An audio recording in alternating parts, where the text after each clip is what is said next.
On করে দিলে মনে হয় ভালো হয়। হুম, একটু ভিডিও অন করো সবাই।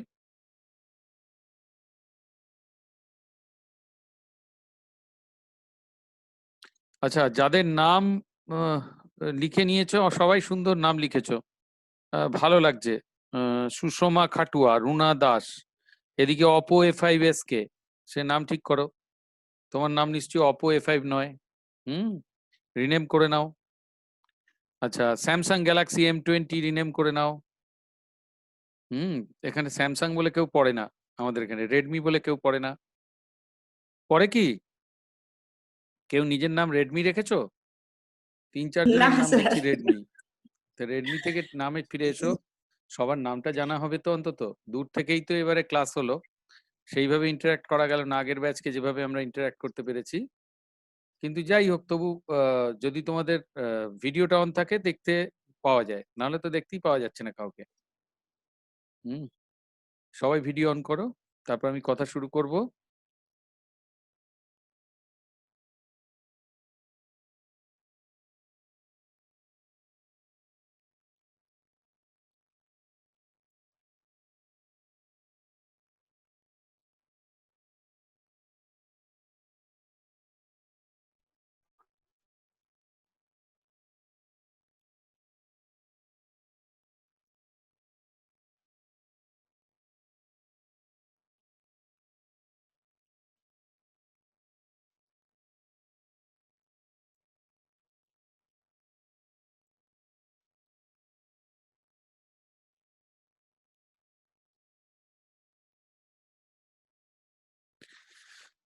এই তো।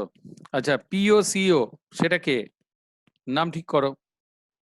আরে কদিন ধরে তো ক্লাস করছো তোমরা। পিও সিও কে? পিও সিও বলে তো আমাদের এখানে কেউ পড়তো বলে জানতাম না। আমি যখন তোমাদের ইন্টারভিউ নিয়েছি কেউ পিও সিও বলেছিল না। নাম টাম ঠিক করো। আচ্ছা, কারা কারা আমাকে পুজোর ড্রেস দেখাবে না বলে ঠিক করেছো? তারা অফ করে রেখে দিয়েছো, তাই তো? যাই হোক, সবাই অন করলে ভালো হয়। অ্যাটলিস্ট ইন্টারাক্ট তো করতে দাও, না হলে আমি কি করে বুঝবো যে কে কিভাবে প্রিপেয়ার্ড আছো, কে কিভাবে দেখছো। তো আজকে খুব ইম্পর্টেন্ট কতগুলো জিনিস নিয়ে আলোচনা হবে, সেটা তোমাদেরও মনে হয় ভালো লাগবে, দেখো। আচ্ছা, হাসি ভক্ত, Rina Roy, Kabira Rani Bera, Ritali Dinda, Oppo A5, Galaxy A10, এরা কেন অন করছে না? এরা সবাই ভিডিও অফ করে বসে আছে কেন? অসুবিধা কিছু থাকলে সেটা আলাদা কথা, সেটা চ্যাটে লিখে দাও যে পারছি না বিশেষ কারণে, নাহলে অন করতে অসুবিধা কোথায়? সোমা মণ্ডল অন করেছে, থ্যাংক ইউ। রিনা রায় এখনো অন করেনি। হাসি ভক্ত, হুম, সময় নষ্ট হচ্ছে, তোমাদেরই দেরি হচ্ছে। হুম, তাড়াতাড়ি অন করো। আর 33 জন মাত্র, বাকিরা কোথায় গেল? সবাই বেড়াতে গেছে পুজোর প্যান্ডেলে। হ্যাঁ, কি তাই তো? তারা পড়বে না, পুজোর প্যান্ডেলে বেড়াতে যাবে, তারপরে এসে স্যারের ভিডিওটা দেখে নিলেই হবে নাকি? ওভাবে হবে না, ভিডিও আমি সব দিন আপলোড করবো না তাহলে। ক্লাসটা না নিয়ে করলে কি করে হবে? ভিডিও তো থাকবেই, ক্লাসটা অ্যাটেন্ড করো। আচ্ছা, সময় আর বেশি নেব না। আর কি আসবে না কেউ? 32 জন হয়ে গেল, আবার একজন পালিয়ে গেল মনে হয় ভিডিও অন করতে হবে বলে। 32, ঠিক আছে, তাই দিয়ে শুরু করি। 31, আরো কমে যাচ্ছে। আচ্ছা, ঠিক আছে, আমি শুরু করছি, কারণ আজকে অনেকগুলো ব্যাপার আলোচনার আছে। লিডারশিপ, মনিটরিং, সুপারভিশন, 3টে জিনিস আছে। তারপরে আমরা আবার কালকের একটুখানি রিক্যাপিচুলেশন করব।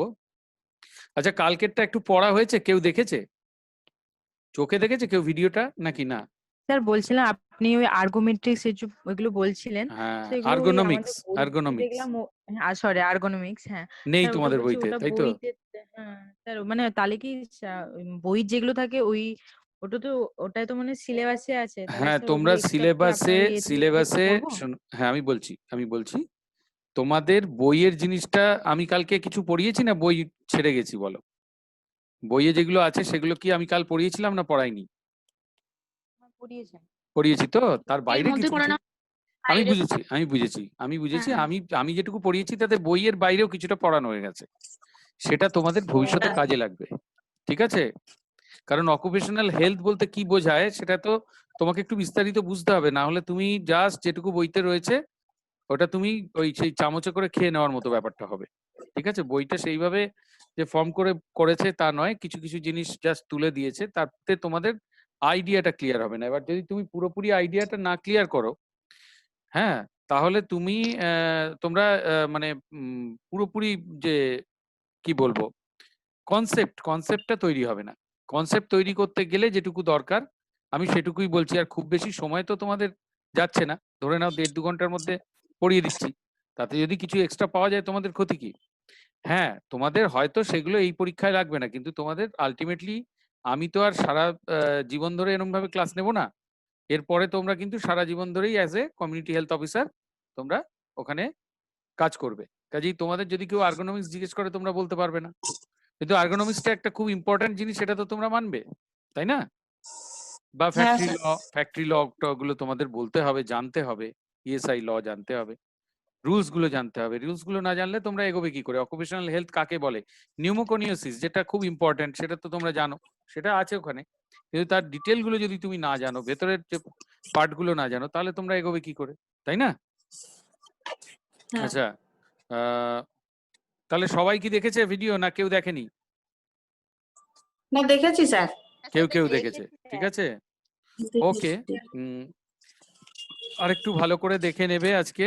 তো আজকে আমরা যেটা নিয়ে এগোবো, আমি সবসময় যে বই ফলো করে পড়াই তা না, কারণ ব্যাপারটা হচ্ছে যে তোমায় বিষয়টা বুঝতে হবে। একটা জিনিস মনে রেখো, বইটা তো তুমি নিজে পড়বে, আমি যদি তোমায় বইটা পড়িয়ে দিই তাহলে কি তোমার বিরাট কোনো লাভ হবে না, কারণ বইটা তো তুমি নিজে দেখতেই পাচ্ছ, পড়তেও পারছো, তাই না?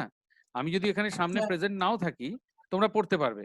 আর আমি এমন একজন টিচার হতে চাই না যে শুধু বইটা গড় করে রিডিং করে দিয়ে ছেড়ে দিলাম, বা সেটা 2-4টে লাইন এক্সপ্লেন করে ছেড়ে দিলাম। তাতে কি তোমাদের সেই লাভটা হবে? নিজেরাই চিন্তা করে দেখো। নাকি তোমাদের একটা বিষয়টা সম্বন্ধে একটা বাইরের কম্প্যাক্ট ফর্মে একটা আলোচনা দরকার, যেটা দেখো খুব বেশি সময় তো নিচ্ছি না, 1.5-2 ঘন্টার মধ্যেই তোমাদের কমপ্লিট করে দিচ্ছি, কিন্তু তাতে তোমরা চ্যাপ্টারটা জেনে গেলে, সাবজেক্টটা জেনে গেলে, এবং ব্যাপারটা সম্বন্ধে একটা ক্লিয়ার আইডিয়া পেলে। তোমরা দেখবে আমার ক্লাসটা করার পরে তোমাদের কিন্তু বইটা পড়তে গেলে মনে হবে যে বইয়ের কিন্তু যেটুকু পড়ার আছে সেটুকু আমি কভার করে দিচ্ছি। আর যদি কোথাও মনে হয় যে না বইয়ের একটা পয়েন্ট কভার্ড হয়নি, আমি তো প্রতিদিন বসছি, তুমি আমাকে বলে দেবে তোমরা, ঠিক আছে, যে স্যার এই জায়গাটা আমাকে একটু বুঝিয়ে দিন, তাহলে সেই জায়গাটা নিয়ে আবার পরের দিন আলোচনা হবে, ঠিক আছে? আচ্ছা, আজকে শেষ হয়ে যাওয়ার পরে একটা আলোচনা করে নেবো যে কালকে কালকে তো আমরা এমনি পড়বো, তার সঙ্গে তোমাদের কোন কোন জায়গায় একটু আটকে গেল, অসুবিধে হলো, সেগুলো তাহলে একটু একটু করে আলোচনা হয়ে যাবে। ওকে, বুঝলে সবাই? আমি এবার হ্যাঁ। সাবজেক্টে ঢুকে যাচ্ছি। আর তোমাদের লোকজন তো সেই 33-34-60 জনের মধ্যে এত কম হলে কি করে চলবে? বাকিরা ক্লাস করবে না? আজকে তো বোধহয় ম্যাডামও জয়েন করেননি, তা নাহলে ম্যাডামকে আমি জিজ্ঞেস করতাম। তো এত কম হলে তো তোমরা দেখো, সবসময় যে ভিডিও দেখতে পারবে বা দেখেও বুঝতে পারবে তা নয়, ডাইরেক্ট ক্লাস করার কিন্তু একটা অন্য ভ্যালু আছে, আর সেই স্যার তো তোমাকে পরে কালকে একটু সময় দেখতে হবে। হ্যাঁ বলো। কালকে আমাদের মেয়েরা কিন্তু অনেকে জয়েন করতে পারছিল না, পরে ওদের এসএমএস টা দেখছিলাম গ্রুপে, মানে কয়েকজন হয়তো ইন্টেরিয়ারে থাকে যাদের আচ্ছা হয়তো আচ্ছা আচ্ছা নেটওয়ার্কের আচ্ছা, না সেক্ষেত্রে কিছু করার নেই। তাহলে তাদের জন্যই কিন্তু আমি এই পরের ভিডিওটা আপলোড করে দিচ্ছি। তোমরা একটু ভিডিও শেয়ারিংটা লিঙ্কটা দেখিয়ে নিতে বলো ওদের, ঠিক আছে? আমার মনে হয় তাহলে হ্যাঁ সেটাও কাজ হবে। যারা জয়েন করতে পারেনি তারা হ্যাঁ দেখতে পাবে, ঠিক আছে? আচ্ছা, হ্যাঁ। এই তো স্যার এখনো অনেকে আমাদের গ্রুপে এসএমএস করছে যে ক্লাস কি হচ্ছে, হুম, মানে ওরা কিন্তু জয়েন করতে পারছে না আর কি, নেটওয়ার্কের আচ্ছা, প্রবলেমের জন্য। তাহলে নেটওয়ার্কের তারপর সমস্যাটাই স্যার বড় বৃষ্টি প্রবলেম। হচ্ছে তো এই জন্য না, প্রবলেম বুঝতে হচ্ছে। পেরেছি, বুঝতে পেরেছি, ঠিক আছে। তাহলে যারা জয়েন করতে পারলো না তাদের জন্য আমি না হয় পরে ওই ভিডিওটা দিয়ে দেবো, তোমরা দেখে ভিডিওটা দেখে নেবে, ইউটিউব থেকে ভিডিওটা দেখে নেবে। আচ্ছা, তোমরা সবাই অ্যানালিসিস এন্ড রিসার্চ উইং এর সাবস্ক্রাইব করেছো তো? তারা মানে ওখানে দেখছো তো, ইউটিউব চ্যানেলটায় যাচ্ছ তো? কারণ ওখানে হ্যাঁ না হ্যাঁ। গেলে তো লিংক শেয়ার না করলে তোমরা দেখতে পাবে না। আচ্ছা, আমি ঢুকে যাচ্ছি এবার।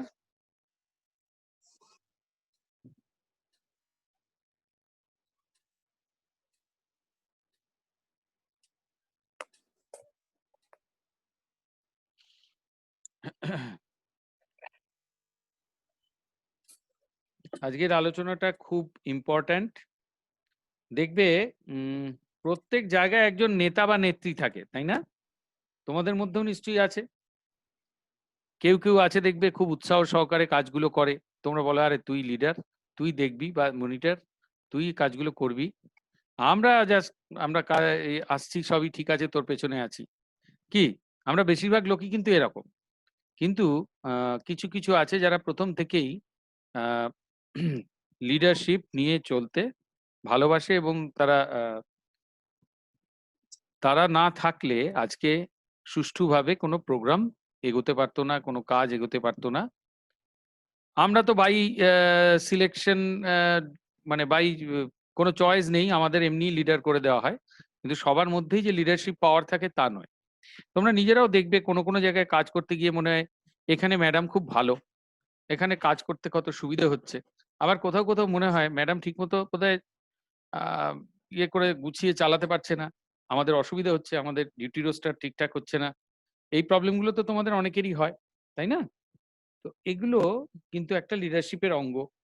তার মানেই যে সবার কথা শুনে চলতে হবে তা নয়, কিন্তু এমনভাবে লোককে মোটিভেট করতে হয় যাতে মানুষ আহ, তাতে সে যে ডিসিশনটা নেয়, লিডারের যে ডিসিশনটা নেয় তার উপর তার ট্রাস্ট আসে। মানুষ বিশ্বাস করে নেয় যে না, এ যেটা করছে আমি ভেবেচিন্তে হয়তো অত ভালো কিছু করতে পারতাম না, আমারও পক্ষে সেটা ভালো হবে। এই যে ভাবনাটা যখন এসে যায় তখনই আমরা সেই লিডারকে পছন্দ করি এবং সেই লিডারের পিছনে দাঁড়াই। তো এই লিডারশিপের একটা স্কিল আছে, একটা আহ, ব্যাপার আছে, একটা সবার দ্বারা লিডার হওয়া সম্ভব হয় না। হুম এখানে একটা সুন্দর ছবি আছে দেখো, চাবি দাগানো মানুষ, সেই একজন বসে সবাইকে চাবি দিচ্ছে, অর্থাৎ সেই লিডার। লিডারশিপ কি করে, কাকে বলে লিডারশিপ? স্টকডিল বলে একজন 1950 সালে যা বলেছিলেন, perform one or more acts of leading. আমি আবারও বলছি এগুলো কিন্তু বইয়ে পাবে না, কিন্তু তার মানে এই নয় যে এগুলো তোমাদের কাজে আসবে না। তোমরা যদি ক্লাসটা ঠিক করে সিরিয়াসলি শোনো, তবে বইয়ের লেখাগুলো লিখতে তোমাদের খুব সুবিধা হবে, এবং বইয়ে যা আছে সেগুলো কিন্তু তোমরা এর মধ্যে পেয়ে যাবে। বইয়ের জিনিসগুলো তোমরা পাবে, কিন্তু তার সঙ্গে কিছুটা এক্সট্রা তোমাদের যাবে। এবং তোমরা তো জানোই যে দিল মাঙে মোর, কাজেই সবসময় একটু বেশি পেলে সব দিক দিয়ে ভালো হয়। যদি কম হয়ে যায় কোথাও, যদি কোর্সের ক্ষেত্রে অসুবিধে হয়ে যায়, তখন সেটা অবশ্যই তোমরা বলবে। আচ্ছা, ইভা মন্ডল শুনতে পাচ্ছে না কেন? ইভা মন্ডল শুনতে পাচ্ছ না কেন ইভা? তুমি তুমি দেখো তোমার নিজের কানেক্টিভিটি ঠিক আছে কিনা। বাকিরা কি শুনতে পাচ্ছ? যে কেউ একজন অন করে বলো তো। হ্যাঁ হ্যাঁ স্যার, স্যার, শুনতে শোনা পাচ্ছি। যাচ্ছে। শোনা যাচ্ছে, কিন্তু তোমাদের বন্ধু ইভা শুনতে পাচ্ছে না। হ্যাঁ, ও হ্যাঁ, আমার মনে হচ্ছে ওর হয়তো কোনো ওখানে কানেক্টিভিটি অথবা ওর ইয়ারফোনে কোনো সমস্যা থাকতে পারে। ইভা, তুমি ইভাকে একটু বলে দিও যে কেউ একজন ফোন করে, যে ওর কানেক্টিভিটিটা যদি ঠিক হয়ে যায় তাহলে মনে হয় ঠিক হবে। আচ্ছা, দুজন হাত তুলেছে, তারা কি শুনতে পাচ্ছে না বলে হাত তুলেছে? রেজ হ্যান্ড কেন করেছে? অন করে বলো।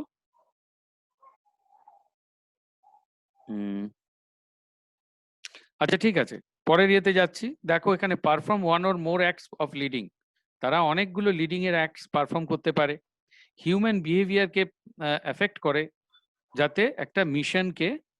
থ্যাংক ইউ শোনা যাচ্ছে বলছে মৌমিতা। Thank you Moumita. যেটা বলছি যে তাহলে ইভার একটা কোনো সমস্যা আছে, ইভাকে একটু হেল্প যদি করা যায় দেখে নাও, একটু কানেক্টিভিটিটা ইভাকে চেক করতে বলো, ইয়ারফোনটা চেঞ্জ করতে পারে ইভা যদি আশেপাশে থাকে। আর না হলে ওকে অ্যাসিওর করো যে এরপরে তো আমি ইউটিউবে দিয়ে দেবো, ও সেখান থেকে আশা করি শুনতে পাবে, অসুবিধা হবে না। আচ্ছা, যদি রেকর্ডিং ঠিকঠাক থাকে, যেমন কলকাতায় থাকাতে আমার রেকর্ডিংটা ঠিকঠাক হচ্ছে। আগে তোমাদের রেকর্ডিং দেবো বলেও দিতে পারিনি, কারণ ওই যে একই ব্যাপার, নন্দীগ্রামে নেটওয়ার্ক সমস্যার জন্য রেকর্ডিং ঠিক ছিল না। আচ্ছা, এবার দেখো, perform one or more acts of leading আর affect human behaviour so as to accomplish a mission.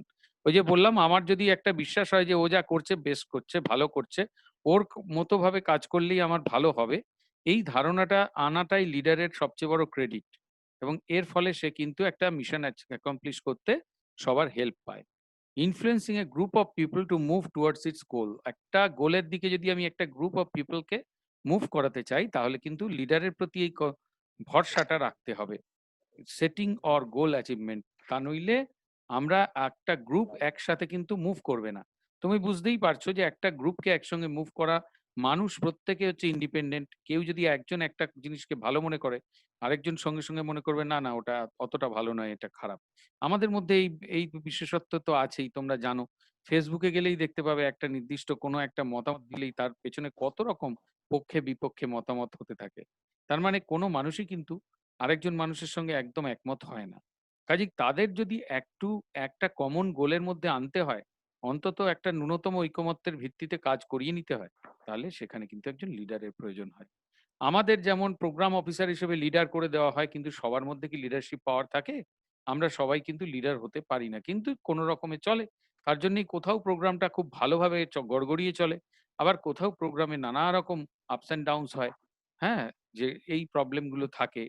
একটা হাসপাতালেও দেখবে সব জায়গায় কোথাও সুপারিনটেনডেন্ট এত ভালো বা নার্সিং সুপার এত ভালো, সেখানে স্মুথলি কাজ হচ্ছে, মানুষ খুশি আছে, সবাই খুব মনের আনন্দে কাজ করছে। আবার কোনো কোনো হাসপাতাল আছে যেখানে হয়তো দেখবে সুপারিনটেনডেন্ট এবং নার্সিং সুপারের সেই রকম লিডারশিপ পাওয়ার না থাকার ফলে হয়তো নিজেদের মধ্যে ইন্টারনাল বিরাট কনফ্লিক্ট হয়ে আছে, হাসপাতালের কাজ পণ্ড হচ্ছে। এটা শুধু আমরা যেহেতু হাসপাতাল ওরিয়েন্টেড, সেহেতু আমি এই হসপিটালের উদাহরণটা দিয়ে বোঝালাম। Next slide. Leadership is like beauty, it's hard to define. এই স্লাইডগুলো খুব প্রিয় আমার, খুব সুন্দর। দেখো, এগুলো বোঝো। দেখবে পড়া তো বইটা পড়ে নেবে। আজকে বলেছি যে বইয়ের পাতায় যা লেখা আছে তার বাইরে অনেক কিছু থাকে, যেগুলোর মধ্যে থেকে বইয়ের কনসেপ্টটা তুমি পাবে না, বইয়ের পাতায় কনসেপ্ট পাবে না। এই জিনিসগুলো মাথায় রাখবে। লিডারশিপ বিউটি, একজন মানুষ, একটি মেয়ে, তার সৌন্দর্য যেমন কখনো চাপা থাকে না, সে সবার সামনে এসে দাঁড়ালেই মনে হয় যেন ঘরটা আলো হয়ে গেল, এত সুন্দর সে। তো সেই বিউটিটা যেমন চারিদিকে প্রতিফলিত হয়, সুন্দরভাবে মানুষের চোখের সামনে আসে, ঠিক তেমনই লিডারশিপও এমন একটা পাওয়ার। দেখবে কেউ একজন এলেই দেখবে সবাই তাকে ঘিরে ফেললো। দেখবে এটা বিভিন্ন জায়গায় হয়, তোমরা বিভিন্ন ইনভিটেশনে গেছো, দেখেছো এমনি সবাই হয়তো ছাড়া ছাড়া এদিক ওদিক গল্প করছে। যেই একজন ভদ্রলোক বা ভদ্রমহিলা এলেন, সঙ্গে সঙ্গে সব মেয়েরা বা সব লোকেরা চলে এলো একসাথে। আরে দাদা এসছে, দাদা এসছে, বসো বসো দাদা, এখানে বসো, আমাদের এখানে বসো, কেমন আছো বলো। মানে তার কথা শুনবার জন্য সবাই উৎসুক। তো এই, সে যেন একটা বিউটি, তাকে হয়তো খুব সুন্দর দেখতে নয়, কিন্তু দেখবে তাকে সবাই পছন্দ করে, তার কাছে সবাই আসতে চায়, তার কথা সবাই শুনতে চায়। এইটা হচ্ছে লিডারশিপের একটা বড় গুণ। But you know it when you see it. যখন তুমি দেখবে, তুমি তখন জানতে পারবে। এটা বেনিসের কথা। Who is the leader? খুব সুন্দর, দেখো ছোট্ট ছোট্ট জিনিসের মধ্যে দিয়ে শেখানো হয়েছে। স্ট্র্যাটেজিক থিঙ্কার্স, সে স্ট্র্যাটেজি নিয়ে থিঙ্ক করবে, যে স্ট্র্যাটেজিক্যালি থিঙ্ক করবে। সে ভাবনা চিন্তাগুলো তার একটা স্ট্র্যাটেজিক্যাল হবে। সে এমনভাবে একটা পথ নির্দেশ দেবে যে পথে গেলে খুব সহজে গোল অ্যাচিভ করা যাবে। Look forward and create visions, একটা রাস্তা দেখিয়ে দেবে। ভিশন মানে একটা রাস্তা, একটা পরিষ্কার রাস্তা দেখতে পাবে চোখের সামনে, যে এইভাবে এইভাবে এইভাবে গেলে তুমি সাফল্য পাবে, বা প্রোগ্রামে সাফল্য পাবে, বা পরীক্ষায় সাফল্য পাবে। তো সেই তার কথাটা সবসময় শুনে তোমরা এগোবে। চ্যালেঞ্জ, মোটিভেট, ইন্সপায়ার, অর্থাৎ সে চ্যালেঞ্জকে অ্যাকসেপ্ট করবে। যদি তাকে কোনো কেউ চ্যালেঞ্জ করে, তার সঙ্গে সেই চ্যালেঞ্জটাকে নিয়ে এগোবার জন্য তার দলকে সে মোটিভেট করবে, এবং সে দলকে ইন্সপায়ার করবে যে চলো এগিয়ে চলো, আমরা পিছিয়ে যাব না, আমরা ভয় পাবো না, আমরা এগিয়ে যাব। হতে পারে ডিফিকাল্ট টাস্ক, হতে পারে যে ওদের আমরা হারাতে পারছি না, একটা খুব কঠিন টিমের বিরুদ্ধে খেলা পড়েছে, কিন্তু আমরা 90 মিনিট যতক্ষণ খেলবো ততক্ষণ নিজেদের উজাড় করে দেবো। এই যে একটা উজাড় করে দেওয়ার যে একটা প্রবণতা, এই যে একটা ইন্সপিরেশন, এই যে একটা মোটিভেশন, এই সব কিছু কিন্তু লিডারের কাছ থেকে আসে। আর লিডারের কথা এলেই আরেকটা কথা আসে, ম্যানেজার।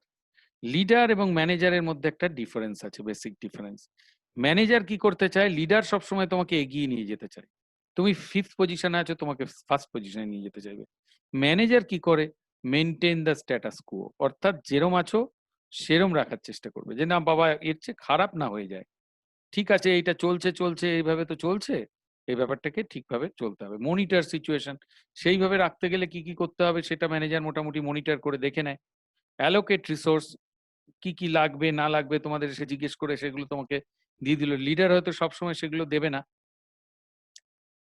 তোমাকেই বলবে যে তুমি জোগাড় করে নাও, কিন্তু ম্যানেজার তোমার হাতে রিসোর্স গুলো দিয়ে দেবে।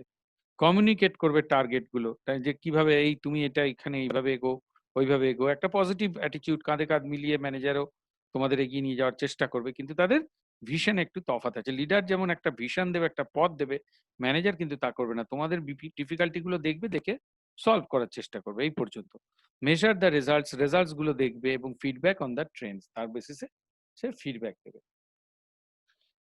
ফর্মাল ভার্সেস ইনফর্মাল, দেখো ফর্মালি কাজ করছে, তার সঙ্গে ইনফর্মালি কাজ করছে, এই ডিফারেন্সটা, তার মধ্যেই বসে খাওয়া দাওয়া করছে। লিডার ভার্সেস ফলোয়ার, ফলোয়াররা অনেকটা ইনফর্মাল থাকে, কিন্তু লিডার কিন্তু সবসময় তাকে একটা ডিসিপ্লিন নিয়ে, একটা স্ট্রেংথ নিয়ে চলতে হয়।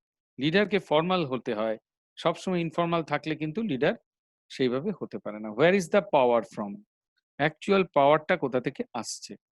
লিডার ইজ অ্যান ইনোভেটর, লিডারকে ইনোভেটিভ নতুন নতুন পথ আবিষ্কার করে নিয়ে এগিয়ে চলতে হবে। লিডার ইজ আ কোচ, তোমাকে শেখাবে যে তুমি কিভাবে এগোলে ঠিক ঠিক সফল পথে যেতে পারবে। লিডার ইজ আ পলিটিশিয়ান, তোমাদের মধ্যে পলিটিক্স কিসের, কোন সেন্সে, যে না তোমাদের প্রত্যেককে বা যে কোনো সাধারণ ফলোয়ারদের প্রত্যেককে ইউনাইটেড রাখতে সাহায্য করবে। পলিটিক্স কি করে? ইউনাইট করে সবাইকে, যে না আমরা একটা হয় দেশাত্মবোধ, নয় কোনো একটা ব্যাপারে আমরা ইউনাইটেডলি একজনের পিছনে থাকবো। কাজেই leader is definitely a politician. Leader is a sales person, অর্থাৎ লিডার যেটা বলবে সেটাকে এত সুন্দরভাবে সে বুঝিয়ে দেবে, সেইটাই তোমরা নিজেরা প্রকিউর করবে বা বাই করবে। এই যে leader sales person. Leader is a communicator, leader communicate করবে, তোমাকে বুঝিয়ে দেবে যে কোন জায়গাটায় তোমার ঘাটতি হচ্ছে, কিভাবে তুমি এগোবে, তোমাকে তোমার সঙ্গে যোগাযোগ মেনটেন করবে, না হলে তো বুঝতে পারবে না যে তুমি কোথায় আটকে যাচ্ছ। সেই কমিউনিকেশনটা অনেক সময় থাকে না, দেখবেন ক্লাসে টিচার অনেকে পড়িয়ে যাচ্ছে, তুমি হয়তো কিছু বুঝতে পারছো না, কিন্তু তোমার সঙ্গে কমিউনিকেট করবে না, তোমার প্রবলেমটা বুঝতে চাইবে না, তুমি ভিতরে ভিতরে ভিতরে ভিতরে সেটা লুকিয়ে রাখলে সেটা তোমার একটা দুর্বলতা হয়ে গেল। কিন্তু একজন ভালো লিডার যদি হয়, টিচার যদি ভালো লিডার হয়, সে কিন্তু তোমাদের প্রত্যেকের সঙ্গে কমিউনিকেট করবে, করে জানতে চেষ্টা করবে যে তুমি কোথায় আটকে যাচ্ছ, সেটা তোমাকে এগিয়ে নিয়ে যাওয়ার চেষ্টা করবে। Your difficult boss, customer, prospect, voter, student, probably not stupid, probably just uninformed. There is a huge difference. এই কথাটা মাথায় রাখতে হবে। সেট গডিনের কথা কি না, তোমার যে ডিফিকাল্ট বস মানে যাকে হ্যান্ডেল করতে পারছো না, কোনো কাস্টমার যে তোমার জিনিস কিনতে চাইছে না, কোনো ভোটার মানে যে তোমায় ভোট দিতে চাইছে না, কোনো স্টুডেন্ট যে তোমার পড়া বুঝতে পারছে না, তারা কিন্তু সবাই বোকা নয়, তারা হয়তো ঠিক মতো ভাবে ইনফর্মড হচ্ছে না। কাজেই একটা আঙুল তাদের দিকে দেখালে বাকি 3টে বা 4টে আঙুল নিজের দিকে আসে, এটা মাথায় রাখতে হবে। Leader is a problem solver, লিডারকে প্রবলেম সলভ করতে হবে, নতুন নতুন মেথড আবিষ্কার করে হোক, যেভাবে হোক লিডারকে কিন্তু প্রবলেম সলভ করতে হবে। Leader manages time, leader time management করতে শিখতে হবে লিডারকে। Leader manages time. Leader manages quality, লিডারকে কোয়ালিটি ম্যানেজ করতে হবে। শুধু টাইমলি কাজটা শেষ করলে হবে না, কাজটা যাতে ভালো হয়েছে কিনা, কাজটা ঠিক প্রপার ওয়েতে হয়েছে কিনা। দেখো এক্সপোজটা কি সুন্দর, তাই না? একদম নিখুঁত হয়েছে, ঠিক সেই কোয়ালিটি মেনটেন করে টাইমলি শেষ করতে হবে। লিডার ম্যানেজেস কেমিস্ট্রি, প্রত্যেকের সঙ্গে প্রত্যেকের যোগাযোগ, কেমিস্ট্রি বলতে নিজেদের মধ্যে একটা সুন্দর, দেখবে ওয়ার্ল্ড কাপ ফুটবল অনেকে দেখো বা ক্রিকেট দেখো, দেখো না যত খেলাটা এগোয় একটা দল যেন নিজেদের মধ্যে খুব সংঘবদ্ধ হয়ে ওঠে, সবাই নিজেদের মধ্যে খুব চিয়ার্ড থাকে, এই ওকে উৎসাহিত করছে, একজন পড়ে গেলে আরেকজন টেনে তুলছে তাকে, একজনের জায়গাটা আরেকজন কাভার করছে যদি সেই সময়টা না যেতে পারে, সেই কেমিস্ট্রিটা তৈরি হয়ে যায়। লিডার ম্যানেজেস গোল, লিডার ঠিক মতো গোলে যে অ্যাচিভ করতে পারে, ঠিক সেই জায়গাতে যাতে সবাই যেতে পারে, যে পিছিয়ে আছে তাকে হাত দিয়ে এগিয়ে আসতে সাহায্য করে। নিজে আগে দৌড়ে দৌড়ে গোলে চলে গেলাম বা 10টা গোল করে দিলাম নিজেরা, এটা নয়, সে অন্য লোকেদের দিয়ে, সবাইকে দিয়ে, তার ফলোয়ার্সদের দিয়ে জিনিসটা অ্যাচিভ করে। লিডার ম্যানেজেস নাম্বারস, এবং লিডার কিন্তু প্রত্যেকের ক্ষেত্রে মানে যত বড় সংখ্যক লোকই হোক তাদের সে অ্যাকোমোডেট করে, ইকুইপ করে। একটা জায়গায় হয়তো 10 জনের আসার কথা ছিল, 40 জন এসে গেছে, লিডার কিন্তু ঠিক প্রত্যেকে, যে প্রকৃত লিডার সে কিন্তু বিরক্ত হবে না, সে সবাইকে ধীরে সুস্থে মাথা ঠান্ডা করে বসিয়ে দেবে এবং প্রত্যেককে প্রয়োজনীয় কেয়ার দেবে। Leader speaks in performance, leader কিন্তু পারফরমেন্সের কথা বলবে, সে কিন্তু এমন না যে তোমরা পারফর্ম করো না, ইনফর্মালি চলো, যা কিছু করো, সেটা কিন্তু না, লিডার কিন্তু পারফরমেন্সের দিকে নজর রাখবে। লিডার মেক্স ডিসিশন, এবং লিডার কিন্তু ডিসিশন দেবে যে দরকার হলে তোমাকে এইভাবে চলতে হবে, এইভাবে চলতে হবে, কিন্তু সেটা এমন ভাবে দেবে, একজন ভালো লিডার তোমার মনে হবে সত্যি তো আমার এটাই করা উচিত, সে কিন্তু তোমার উপর চাপিয়ে দেবে না ডিসিশনটা, ডিসিশনটা মনে হবে তুমি নিজেই নিচ্ছ। লিডার টেক্স রিস্কস, সবচেয়ে রিস্কি কাজটা লিডারকে করতে হবে। রাজা সে মাঝখানে ঘিরে বসে রইলো, বাকি সবাই যুদ্ধ করছে, রিস্ক নিচ্ছে, সেটা করলে কিন্তু সেই রাজার ওপর বাকিদের ভক্তি আসবে না। পুরোনো দিনে দেখবে যারা বড় বড় রাজা মহারাজা ছিলেন তারা কিন্তু যুদ্ধে পার্ট নিতেন, এবং প্রয়োজনে সে সৈন্যদের আগে সে দৌড়ে যেত। রাজাকে ঘিরে তারা নিত বটে, কিন্তু রাজা কিন্তু ভয়ে পিছিয়ে থাকতো না, সেও সমানে সমানে কাঁধে কাঁধ মিলিয়ে সৈন্যদের সঙ্গে লড়তো। তবেই সেই রাজার প্রতি, বীরত্বের প্রতি সৈন্যদের ভক্তি আসতো। Leader takes risks. Emotions are contagious, leader এমন একটা ইমোশন তৈরি করে, দেখো একটা দেশলাই কাঠি জ্বলছে, তার পাশে পাশে কাঠিগুলো রাখা আছে, দেখবে অটোমেটিক্যালি সেগুলোকে আর জ্বালতে হচ্ছে না, একটা থেকেই হু হু করে জ্বলে যাচ্ছে। সেই ইমোশনস আর কন্টেজিয়াস। খুব সুন্দর এই স্লাইডস গুলো একটু মাথায় রাখো, দেখবে খুব সুন্দরভাবে তোমাদের লিডারের সম্বন্ধে, আর এরপর যখন তুমি বইয়ের কথাগুলো পড়বে তার আগে দেখবে তোমার কনসেপ্ট বিল্ট আপ হয়ে গেছে। আমি বইয়ের পড়াতে পুরোপুরি বিশ্বাস করি না, আমি কনসেপ্টে বিশ্বাস করি, সেই কনসেপ্টটা আমি তৈরি করার চেষ্টা করছি। কাজে ওই জন্য বইয়ের পাতা ধরে ধরে যে পড়ানোটা, সেটা হয়তো বেশিরভাগই করবে, কিন্তু আমি কিন্তু সেটা করব না। আমি তোমাদের যেটা পড়িয়ে দেবো সেটা মাথায় থাকলে দেখবে বইয়ের পড়া আজকে পড়বে কাল ভুলে যাবে, কিন্তু এই পড়াগুলো তোমাদের মনে থাকবে। ডিসিপ্লিন ইয়োরসেলফস, নিজেদের ডিসিপ্লিন করতে হবে, লিডারের নেতৃত্বে ডিসিপ্লিন করে দিতে হবে, এবং বি বেটার দ্যান অল, সবার চেয়ে লিডার ভালো, আমাদের লিডার সবচেয়ে সেরা, এই একটা মনোভাব চলে আসবে। রেন্ট অটোনমি, সে অটোনমি নিয়ে আসার চেষ্টা করবে যতটা সম্ভব, মানে যাতে কম্পিউটার দিয়ে বা বিভিন্ন দিয়ে কাজটা যত তাড়াতাড়ি হয়। কমিউনিকেট, এবং নিজের নিজের কাজটা তোমার কাজটা তোমার জায়গায় তুমি যাতে নিজের মতো করে করতে পারো, সেই ছাড়টা, সেই স্বাধীনতাটা তোমাদের দেবে। Communicate more faster clearer, but deal information strategically, তার মানে এমন নয় যে তোমাকে সবটা ছেড়ে দিল, সে কিন্তু প্রত্যেককে ইনফরমেশনটা ঠিকঠাক মতো দিল। যখন তুমি কোনো জায়গায় আটকে যাচ্ছ, লিডার এসে তোমাকে বুঝিয়ে দিচ্ছে যে না এটা এইভাবে করলে আরো বেটার হয়, তোমার এই ইনফরমেশনটা প্রয়োজন, তুমি এটা নাও। বি এ জম্বি বাস্টার, অর্থাৎ মানে হচ্ছে যে সে সকলের মধ্যে একটা পাগলামোকে চাড়িয়ে দেয়, কথাটা মজার সেন্সে ইয়ে হয়েছে। আর লিড বাই আস্কিং কোয়েশ্চেন্স, একটা একটা পাগলামো তৈরি করে সবার মধ্যে, যে না আমাদের ফ্যানাটিসিজম, যে আমাদের করতেই হবে, আমরা পারবোই। দেখো না অনেকে একসঙ্গে যখন সেই বন্দে মাতরম যে শব্দে আমরা সবাই পাগলের মতো হয়ে যেতাম, যে স্বাধীনতার যুদ্ধে মানুষ দৌড়ে গিয়ে যেখানে মানে বুঝতে পারছে যে তার মৃত্যু নিশ্চিত, তো এই বন্দে মাতরম চিৎকারটার মধ্যে এমন একটা জোর ছিল, তারা গিয়ে ঝাঁপিয়ে পড়তো তাদের থেকে অনেক বলশালী এবং অস্ত্রে সজ্জিত সেনাদের ওপর। তো সেই রকম লিডারের স্লোগান সেটা মানুষকে ফ্যানাটিক করে দেয়। জম্বি বাস্টার কথা বলতে এটাই বোঝাতে চেয়েছে। Lead by asking question, not by issuing instruction. তোমাদের যখন লিডার কোনো ফলোয়ারদের নিয়ে চলে, কথায় কথায় এটা করতে হবে, ওইভাবে করো না বলে, বরঞ্চ তারা কোয়েশ্চেনের মধ্যে বলো তো এটা করলে কি হবে, কারণ নিজেরাই বলতে থাকে যে এটা করলে তো এই প্রবলেম আছে, তাহলে বুঝতেই পারছো তোমাদের কি করা উচিত। এইভাবে আস্কিং কোয়েশ্চেন করে কিন্তু সে রাস্তাটা দেখিয়ে দেয়। To do or to be, that is the question. তোমরা কাজটা করতে হবে বলে করছো, না কাজটা করলে আমরা এই জিনিসটা পাবো বলে করছো, সেই কোয়েশ্চেনটা বুঝিয়ে দেয়। Failure is not the opposite of success, কাজেই সাকসেস সেট পুরো উল্টো যে ফেলিওর তা বোঝায় না। আমরা লড়বো, লড়ার পরে যদি সাকসেসটাও না এসে ফেলিওর আসে, আমরা সেটা ওয়েল অ্যাকসেপ্ট করবো।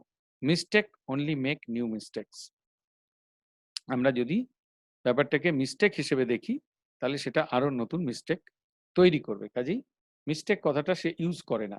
Leadership like swimming can't be learned by reading about it, আমরা বই পড়ে কিন্তু সুইমিং শিখতে পারি না, কাজেই কিছু কিছু জিনিস আমাদের প্র্যাকটিক্যালি শিখতে হয়, হাতে কলমে শিখতে হয়, লিডার সেই জিনিসটা করে দেয়।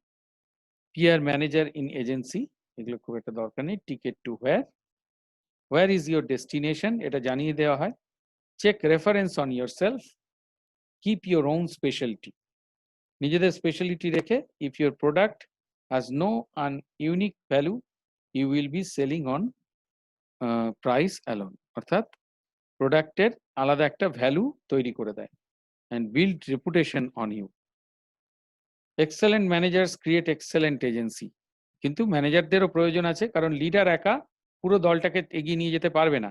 ভেতরে ভেতরে লিডারের যেমন দরকার, অর্থাৎ লিডার অর্থাৎ রাজা, আর ম্যানেজার হচ্ছে সেনাপতি বা ছোট ছোট সামন্ত, তারা ভেতরে ভেতরে সেইটা তৈরি করছে। What will be your role? What excellent. আচ্ছা, হোয়াট ইজ আওয়ার ভিশন? এগুলো আর ডিটেলে যেতে হবে না, আমরা এইটুকু মোটামুটি এই লিডারশিপের এতে নেব। আর সেকেন্ড আরেকটা জিনিস আমরা দেখব, 10 লিডারশিপ টিপস।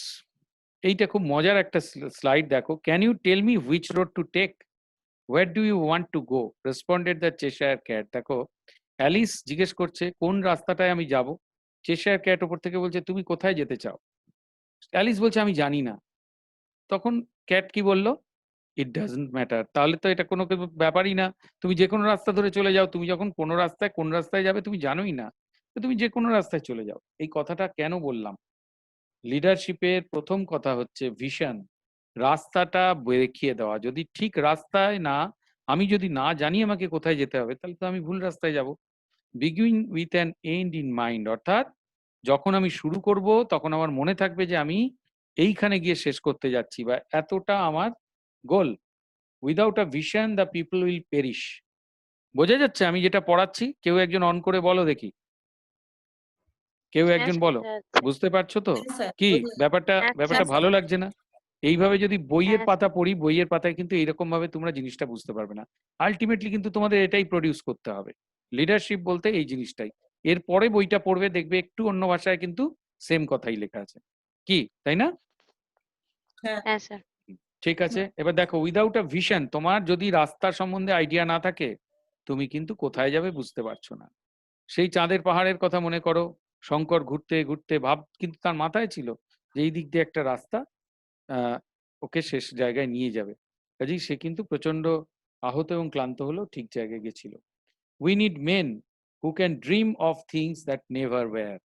অর্থাৎ যেটা হয়নি, দেখবে বেশিরভাগ লোক কি বলে, আরে আরে বাবা কোনোদিন এসব হলো না, তোর কি নতুন হয়েছিস নাকি যে এগুলো করতে যাচ্ছিস? হ্যাঁ, কেউ পারলো না, তুই করতে যাচ্ছিস। অমুক এসে করে গেল, হ্যাঁ, এত বড় বড় ডাক্তাররা এসে দেখে গেল, আর তুই বলতে যাচ্ছিস তুই সেবা করে পেশেন্টটাকে সারিয়ে দিবি। এই যে ব্যাপারটা, ড্রিম করতে না পারার ক্ষমতা, অন্য লোকেদের ওপর অতিরিক্ত ভরসা করা, ও পারছে না আমি পারবো, এই যে ভাবনাটা কিন্তু লিডারশিপ থেকে পিছিয়ে দেয়। উই নিড মেন, সেই সব লোকেদের দরকার যারা ভাবতে পারবে বা স্বপ্ন দেখতে পারবে এমন কিছু যেটা আগে কখনো ছিল না। ওয়াই নট স্টিরিওটাইপ কাজ না করে আমরা নতুন নতুন ভাবে, নতুন স্বপ্ন দেখে নতুন ভাবে এগিয়ে যাব। এটাই লিডারশিপের মেইন বিষয়। উইল রজার্স কি বলেছে? Why not go out on a limb, that's where the fruit is. ঠিক আছে, তাহলে এই এই ব্যাপারগুলো খুব ডিটেলে যাব না, লিডারশিপ টিপটা থেকে শুরু করছি। এই যে মেন জিনিসটা, have vision, a big vision. আমরা এইটা করব, পরিষ্কার কথা, এই পথে গেলে আমাদের এই জিনিসটা হবে, অর্থাৎ এই ভিশনটা, এই রাস্তা সম্বন্ধে idea. Strong reasons make for strong actions. যদি ভালো স্ট্রং রিজন থাকে তাহলে স্ট্রং অ্যাকশন নিতে সাহায্য হয়। এটা উইলিয়াম শেক্সপিয়ারের কথা। অ্যালবার্ট আইনস্টাইন কি বলেছিলেন? Insanity doing the same thing over and over.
Einstein কি বলেছিলেন? ইনস্যানিটি কাকে বলে? Same thing over and over করছে, অথচ আমরা একটা ডিফারেন্ট রেজাল্ট এক্সপেক্ট করছি সেখান থেকে। এটা উনি বলেছিলেন insanity. The only constant is change. Heraclitus একজন গ্রিক দার্শনিক, তিনি বলেছিলেন যে the only constant is change, মানে চেঞ্জ হওয়াটাই কিন্তু সত্য। কোনো জিনিস একই রকম থাকবে, কনস্ট্যান্ট থাকবে সেটা কিন্তু নয়। কনস্ট্যান্ট হচ্ছে কি না চেঞ্জ হবে। If you don't like change, you are going to like irrelevance even less. অর্থাৎ তুমি যদি চেঞ্জ না পছন্দ করো, তার মানে তুমি রেলিভেন্ট জিনিসটাকে বা যুগের সঙ্গে তাল মিলিয়ে তুমি চলতে পারবে না। Change before you have to. আগেই চেঞ্জ করে যাও যখন তোমাকে না চেঞ্জ করে দেবে কেউ, তার আগেই নিজেকে চেঞ্জ করতে শেখো। Those that act receive the prices. যারা অ্যাকশন নেয় তারাই প্রাইজ পায়। যারা চুপচাপ বসে থাকে, তারা গতানুগতিক পথে চলে, তারা কখনো প্রাইজ পায় না। তাহলে ভিশন কেন জরুরি, সেটার জন্য এতগুলো কথা এলো। নেক্সট, লিডারশিপ টিপ 2 কি? Drive change through action. অর্থাৎ চেঞ্জটাকে নিয়ে এসো বিভিন্ন অ্যাকশনের মধ্যে দিয়ে। Don't be afraid to take big steps. David Lloyd George বলেছেন ডোন্ট বি অ্যাফ্রেড। এগুলো খুব প্রিয় স্লাইড আমার, দেখো সুন্দর সুন্দর কথা। বড় বড় স্টেপ নিতে কখনো পিছপা হও না, যে না এত বড় একটা স্টেপ নেবো কি হবে। জীবনের উন্নতির জন্য অনেক বড় বড় স্টেপ নিতে হয়, যেগুলো কোনো লোকেরা ভাবতে পারে না। তারা ভয় দেখায়, তারা বলে যে না না দেখ বাবা, যে নিজের যেটা যে ইয়ে ছিল সেটাকে ছেড়ে দিয়ে বেরিয়ে যাচ্ছিস। তোমার মধ্যে যদি কনফিডেন্স থাকে, তুমি বড় স্টেপ নেবে। You can't cross a chasm in 2 jumps. একটা বড় খাদকে তুমি কি 2টো জাম্প দিয়ে ক্রস করতে পারো? তোমাকে একটা জাম্পেই ক্রস করতে হবে, অর্থাৎ বড় জাম্প দিতে হবে। অর্ধেক অর্ধেক জাম্প দিলে কিন্তু পারবে না। একটা পুকুরকে বা একটা খাদকে তুমি 2টো জাম্প দিয়ে ক্রস করতে পারবে না। whether you think you can or you can't, you are right. যখন তুমি এটা ভাবতে পারো যে তুমি পারতেও পারো, তুমি নাও পারতে পারো, তুমি ঠিক। হেনরি ফোর্ড বলেছেন।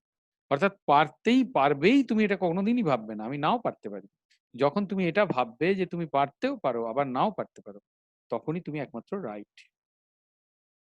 পল হার্ভে কি বলেছেন? I have never seen a monument erected to a pessimist. একজন নেগেটিভ মাইন্ডেড লোকের জন্য কখনো কোনো মনুমেন্ট তৈরি হয়েছে আমি দেখিনি। An optimist sees opportunity in every calamity. প্রত্যেকটা খারাপ জিনিসের মধ্যে একজন অপটিমিস্ট সে কিন্তু পজিটিভ জিনিস দেখে। আর একজন পেসিমিস্ট সে যদি কোনো অপরচুনিটিও পায়, বলে না না এটা পেলাম বটে, কিন্তু আমাকে ওইটা তো ছাড়তে হলো, ওটা বরঞ্চ আমি একটা 2 লাখ টাকা মাইনের চাকরি পেলাম, কিন্তু এই যে 1 লাখ টাকা মাইনের চাকরিটা ছাড়তে হলো, এটা হয়তো পরে গিয়ে আমার বেশি মাইনে বেড়ে যেত।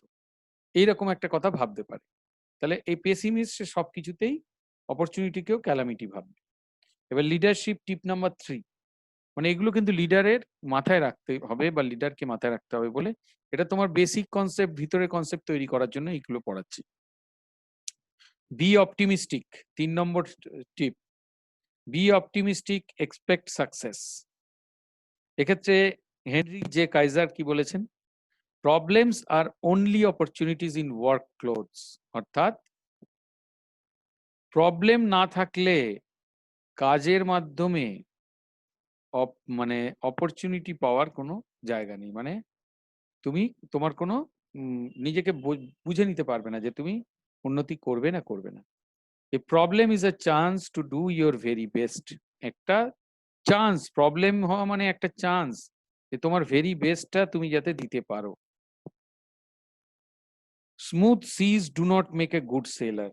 একটা আফ্রিকান প্রভাব আছে, দেখো, যে স্মুথ সি, যে সিতে কোনো সমুদ্রে কোনো ঢেউ নেই, সেই সমুদ্রের ঢেউ কখনো, সেই সমুদ্র কখনো ভালো সেলার তৈরি করতে পারে না।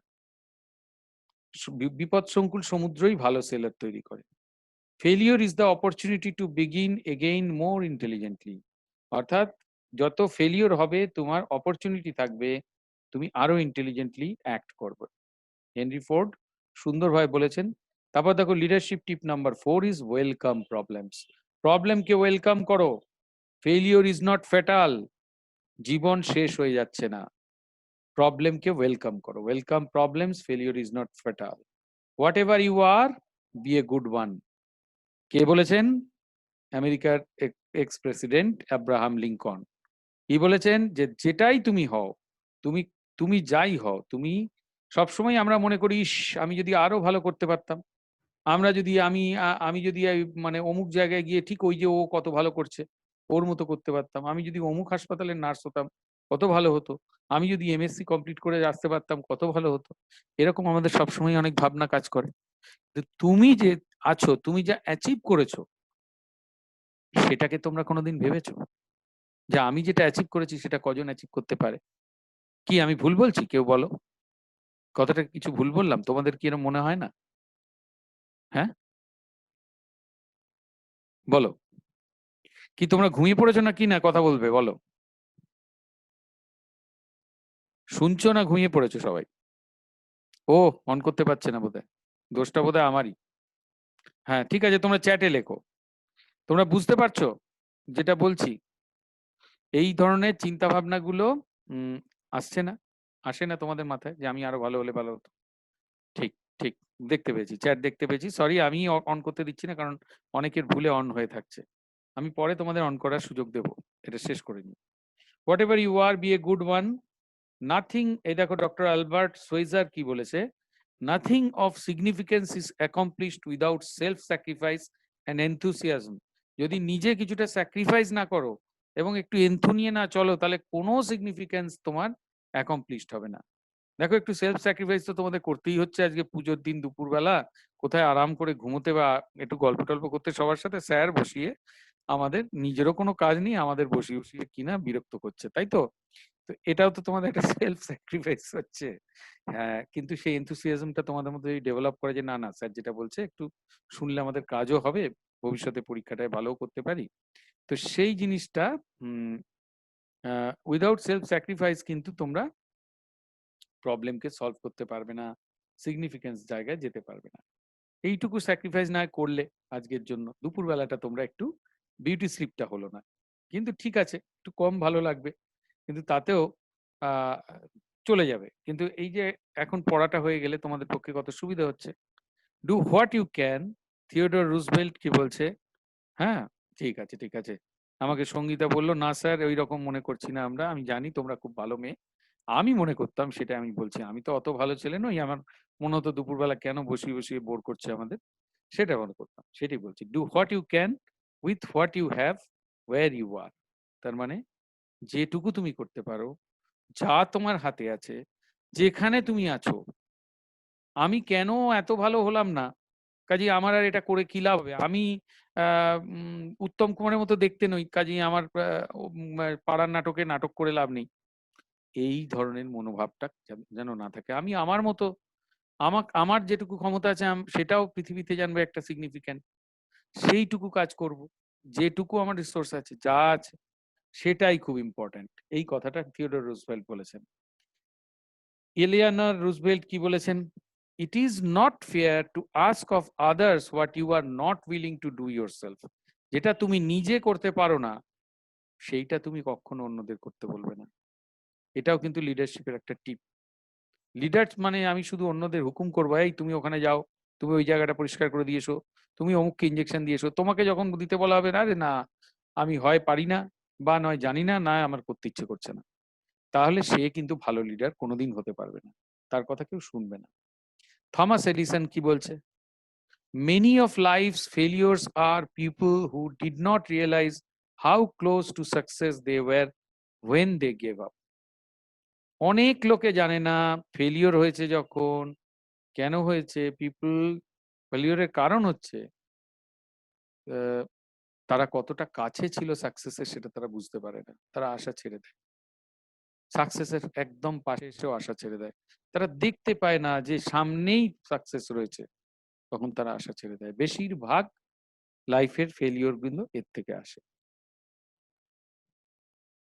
এখানে একটা উদাহরণ দেখো, doctor Seuss first book was rejected 27 times. 27 বার তার বই রিজেক্টেড হয়েছে, কিন্তু তারপরে সে একজন নামী লেখক হয়েছে। উইনস্টন চার্চিল কি বলছে? When going through hell keep going. তুমি হেলে যাচ্ছ, তুমি জানো নিজে যেখানে যাচ্ছ এটা কষ্টকর জায়গা, কিন্তু যেতে থাকো, থেমে যেও না। Ask yourself a question. Is my attitude worth catching? আমার অ্যাটিটিউডটা কি, নিজেকে জিজ্ঞেস করো যে সেটা অন্য লোকেদের কাছে ক্যাচিং মনে হচ্ছে কিনা। জিগ জিগলার এটা বলেছিলেন। মহাত্মা গান্ধীর সেই বিখ্যাত কথা, you must be the change you want to see. তোমার নিজেকে সেই চেঞ্জটা নিতে হবে যেটা তুমি দেখতে চাইছো। ডক্টর অ্যালবার্ট সোইজার বলেছেন, example is not the main thing in influencing others, it's the only thing. এটা শুধু মেইন থিং নয়, এক্সাম্পল হচ্ছে অনলি থিং যেটা দিয়ে তুমি অন্যকে ইনফ্লুয়েন্স করতে পারো, অন্যের কাছে এক্সাম্পল হতে হবে। লিডারশিপ টিপ 5 কি? Leader behaviour is crucial. লিডারের ব্যবহারটা ভীষণভাবে ক্রুশিয়াল। যদি ব্যবহার ঠিক না করো, মানে ব্যবহার বলতে যে তাদের মানে খুব লাভ, কিছু কিছু লোকের ধারণা আছে যে তাদের মানে লিডার হলেই বোধহয় খুব বকাঝকা করতে হয়, চেঁচামেচি করতে হয়। কিছু কিছু আমাদের দেখবে কোনো কোনো স্যারেরাও আছে, তারা দেখবে হইচই করে চেঁচামেচি করাটাকে খুব ভালো মনে করে যে না তাতে বোধহয় লোকে তটস্থ হয়ে যাবে। কিন্তু লিডারের বিহেভিয়ার কিন্তু ওর উপর ইয়ে হয় না। দেখো জন সি ম্যাক্সওয়েল কি বলেছে, people never care how much you know until they know how much you care. কখনোই তোমার জন্য তুমি কতটা জানো সেটা নিয়ে পিপল কেয়ার করবে না যতক্ষণ না তুমি তাদের জানাটাকে কেয়ার করবে। তারা জানবে যে তুমি তাদের কেয়ার করো। কলিন পাওয়েল বলেছেন, if you want to be a leader you have to have followers. তোমাকে ফলোয়ার রাখতে হবে, তোমার হাতে ফলোয়ারই নেই, তোমার সঙ্গে কেউ আসতে চায় না, তুমি নিজেকে লিডার কি মনে করবে? এই বাংলা একটা কথা আছে, গায়ে মানে না আপনি মোড়ল, এই কথাটাই বলছে। স্যান ওয়ালটন কি বলেছেন, it takes 2 weeks for employees to treat customers the same way management treats them. তার মানে 2 সপ্তাহ লাগে এমপ্লয়ীদের কাস্টমারদের সঙ্গে ব্যবহারে শুরু করতে, যে ম্যানেজমেন্ট যে ব্যবহারটা তাদের সঙ্গে করে। অর্থাৎ ম্যানেজমেন্ট যদি, সহজ কথায় বোঝাতে হচ্ছে যে এমপ্লয়ীদের সঙ্গে ভালো ব্যবহার না করে এমপ্লয়িরাও কাস্টমারদের সঙ্গে ভালো ব্যবহার করবে না, কারণ কাস্টমাররা এলে ম্যানেজমেন্টের লাভ, তাদের তো লাভ আছে বটে কিন্তু ম্যানেজমেন্টেরই মেন লাভ, সেইটা তারা করবে না, তারা কেয়ার করবে না। লিডারশিপ টিপ 6 কি? Care about your people. তোমাদের লোকেদের ওপর কেয়ার করো, তাদের প্রতি যত্নবান হও। People who cannot find time for recreation are obliged sooner or later to find time for illness. তার মানে যারা সারাক্ষণ কাজ করে, কোনো রিক্রিয়েশন করে না, তারা খুব শিগগিরই কিন্তু নিজেদের ইলনেস বা অসুস্থ হয়ে পড়বে। এই কথাটাই জন ওয়ানামেকার বলেছেন, খুব রেলিভেন্ট একটা কথা। আমাদের মাদার টেরিজা কি বলেছেন শুনি, to keep a lamp burning we have to keep putting oil in it. অর্থাৎ একটা প্রদীপকে জ্বলতে আমাদের সেখানে কিন্তু তেল দিতে হবে। আমি যদি মনে করি শুধু বাক্য মেরে চলে যাব তাহলে কিন্তু হবে না, আমাদের তার সঙ্গে নিজেদের কিছু সাবস্টেন্স দিতে হবে। দরকার হলে লিডারকে একটু পকেট থেকেও পার করতে হবে টাকা পয়সা। আমি এত কথা বলছি, আমি শুধু লোকের রিসোর্সের উপর চলছি, তা কিন্তু হবে না। Leadership tip 7, take care of yourself. নিজের খেয়াল রাখা। নাথিং, ম্যাডাম কুরি বলেছিলেন, nothing in life it to be feared, it is only to be understood. পৃথিবীতে কোনো জিনিসের লাইফে ভয় পাওয়ার কিছু নেই, সেই জিনিসটাকে বুঝতে হবে, বোঝার আছে, only to be understood. Over the long run, Peter Senge বলেছে, over the long run superior performance depends on superior learning. যে যত ভালো শিখবে সে তত ভালো পারফরমেন্স করবে। পিটার ড্রুকার বলেছেন, টুডে নলেজ হ্যাজ পাওয়ার, অর্থাৎ জ্ঞানটাই শক্তি। ব্রায়ান ট্রেসি বলেছেন, no matter what you want to accomplish you are going to need more knowledge than you have now. যতই তুমি যাই হোক, তুমি যাই পাও, হয়তো ভালো করলে না, আরেকটু খারাপ করলে, কিন্তু তোমার নলেজটা কিন্তু আগের চেয়ে আরো বেটারই হবে। Leadership tip number 8, be a life long learner. সারা জীবন শেখো, এটা ভীষণ জরুরি। মনে করে লোকে, আরে না এত বয়স হয়ে গেল, 40 বছর আবার আমরা পড়াশুনো করব, কি হয়েছে? একজন মানুষ সে যদি সারা জীবন শিখতে পারে, জীবন তোমাদের কাছে কিন্তু একটা, মনে রাখবে, 10টা জীবন পাবে না, না সামনের জন্মে পড়বো, তা হবে না। যা শেখবার যা পড়বার এই জীবনের মধ্যেই করতে হবে। মনে করলে চলবে না যে আরে বাবা এত বয়স হয়ে গেল আর কবে করব। এইটা মনে করাটার মধ্যেই মানুষের সমস্ত ফেলিওরের শুরু। Be a life long learner, কোনো বয়সই শেখার জন্য বেশি নয়। আর্থার অ্যাশ কি বলেছেন, from what we get we can make a living. What we give, however, makes a life. অর্থাৎ আমরা যেটা পাই সেটা থেকে আমরা শুধু নিজেদের কোনো রকমের জীবনটা চালিয়ে যেতে পারি, কিন্তু যেটা আমরা দিই সেইটাই কিন্তু আসল জীবন হিসেবে গণ্য হয়। জন অ্যান্ড্রু হোমস কি বলেছেন? There is no exercise better for the heart than reaching down and lifting people up. নিচু হয়ে একজন পড়ে যাওয়া মানুষকে তোলবার মতো হার্টের বড় এক্সারসাইজ আর কিছু হয় না। ভীষণ সুন্দর কথা, ভীষণ ভালো লাগছে কথাগুলো। অনেক দিনের প্রিয় কথা আমার, তোমাদের সঙ্গে শেয়ার করতে পেরে খুব ভালো লাগছে। জানি না তোমাদের কতটা ভালো লাগছে, কিন্তু আমার কিন্তু খুব ভালো লাগছে যে তোমাদের শেয়ার করতে পারছি। লিডারশিপ টিপ নাম্বার 9, কারণ লিডারশিপটা পড়ানোটা আমার কাছে, লিডারশিপটা একটা খুব প্রিয় জিনিস। এই টপিকটা আমাকে ওনা দিয়েছেন, ম্যাডাম দিয়েছেন পড়াতে, আমার খুব ভালো লাগে এটা শেয়ার করতে তোমাদের সঙ্গে। Give back to the community, অর্থাৎ কমিউনিটিকেও থ্যাংক ইউ, থ্যাংক ইউ, তোমাদেরও ভালো লাগছে শুনে, আমার ভালো লাগে। Give back to the community, অর্থাৎ তুমি কমিউনিটিকে কিছু দাও, শুধু নিজের জন্য ভেবো না বা কয়েকজনের বেনিফিটের জন্য ভেবো না, বড় কমিউনিটিকে কিছু দাও। থিওডোর রুজভেল্ট কি বলেছেন?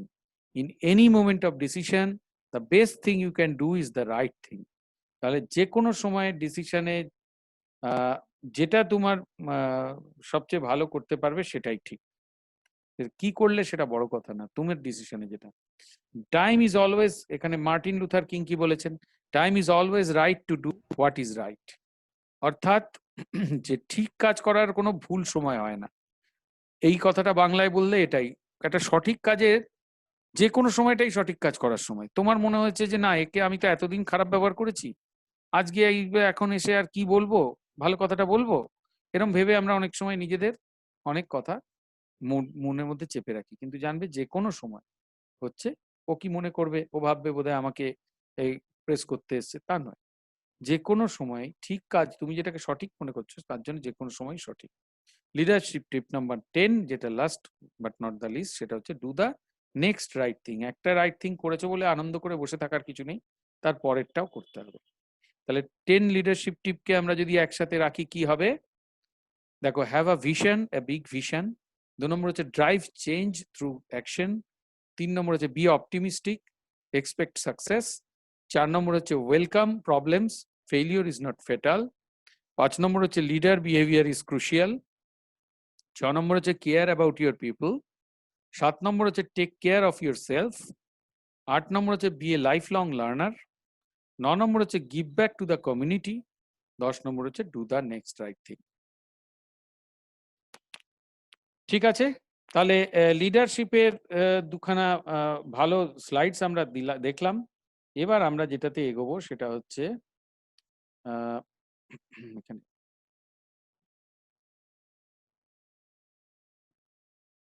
আমি একটু সুপারভিশন মনিটরিং এ যাব।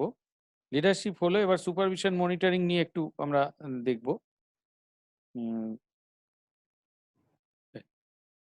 এইটা ভালো হবে।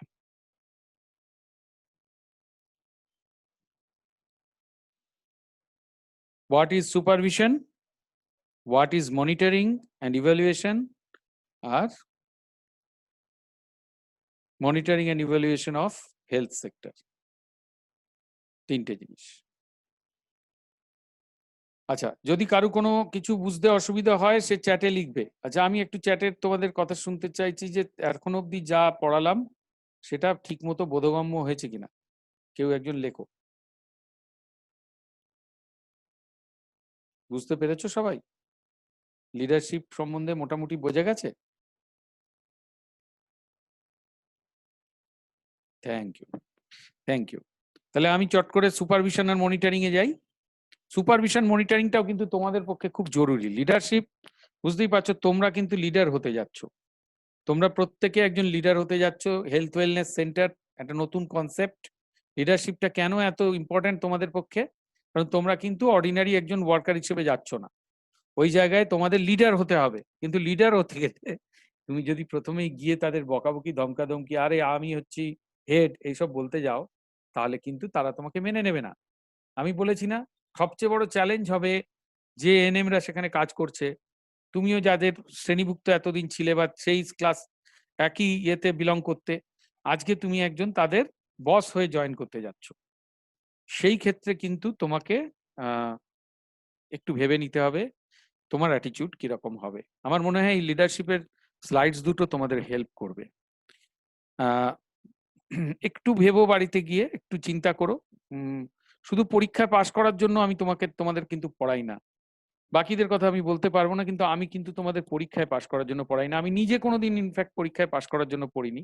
খুব ভালো রেজাল্ট যে করতাম তা নয়, কারণ আমি পরীক্ষায় পড়ার বাইরে অনেক বেশি পড়তাম এবং কনসেপ্টটা মাথায় আনার চেষ্টা করতাম যে কি বলতে চাইছে।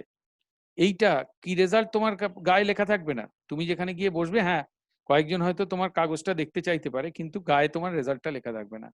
আসল জিনিস হচ্ছে তুমি কিভাবে কাজ করছো, তুমি কিভাবে ফাংশন করছো, তুমি কতটা তোমার সাবজেক্টটা বুঝেছো, তার উপরে কিন্তু তোমার মূল্যায়ন ভবিষ্যতে হবে। এই মূল্যায়নের ইংলিশই হচ্ছে ইভ্যালুয়েশন। মনিটরিং আর সুপারভিশন তো তোমরা জানো। এবার এই প্রত্যেকটা জিনিসকে কিন্তু আলাদা আলাদা কনসেপ্ট একটু বুঝে নিতে হবে। What is supervision, what is monitoring and what is evaluation, এই তিনটে জানা খুব ইম্পর্ট্যান্ট, এবং এদের লিডারশিপের সঙ্গে কি ডিফারেন্স আছে সেটাও কিন্তু বুঝতে হবে। আচ্ছা, তো প্রথম কথা আমরা এটা, before we hear the followings: reporting, recording and reporting, monitoring and evaluation, accountability framework. Monitoring and ইভ্যালুয়েশনের ফ্রেমওয়ার্ক, এগুলো যেগুলো ইম্পর্টেন্ট নয় তোমাদের সেগুলো আমি বলবো না। এর মধ্যে কয়েকটা জায়গা তোমার ইম্পর্টেন্ট আছে এই স্লাইডটার মধ্যে, সেগুলো আমি বলবো। যেমন এটা দেখো, result planning, formulate oblique revise strategy. প্রথম হচ্ছে ফর্মুলেট করবে strategy. Analyse problem and intervention data, identify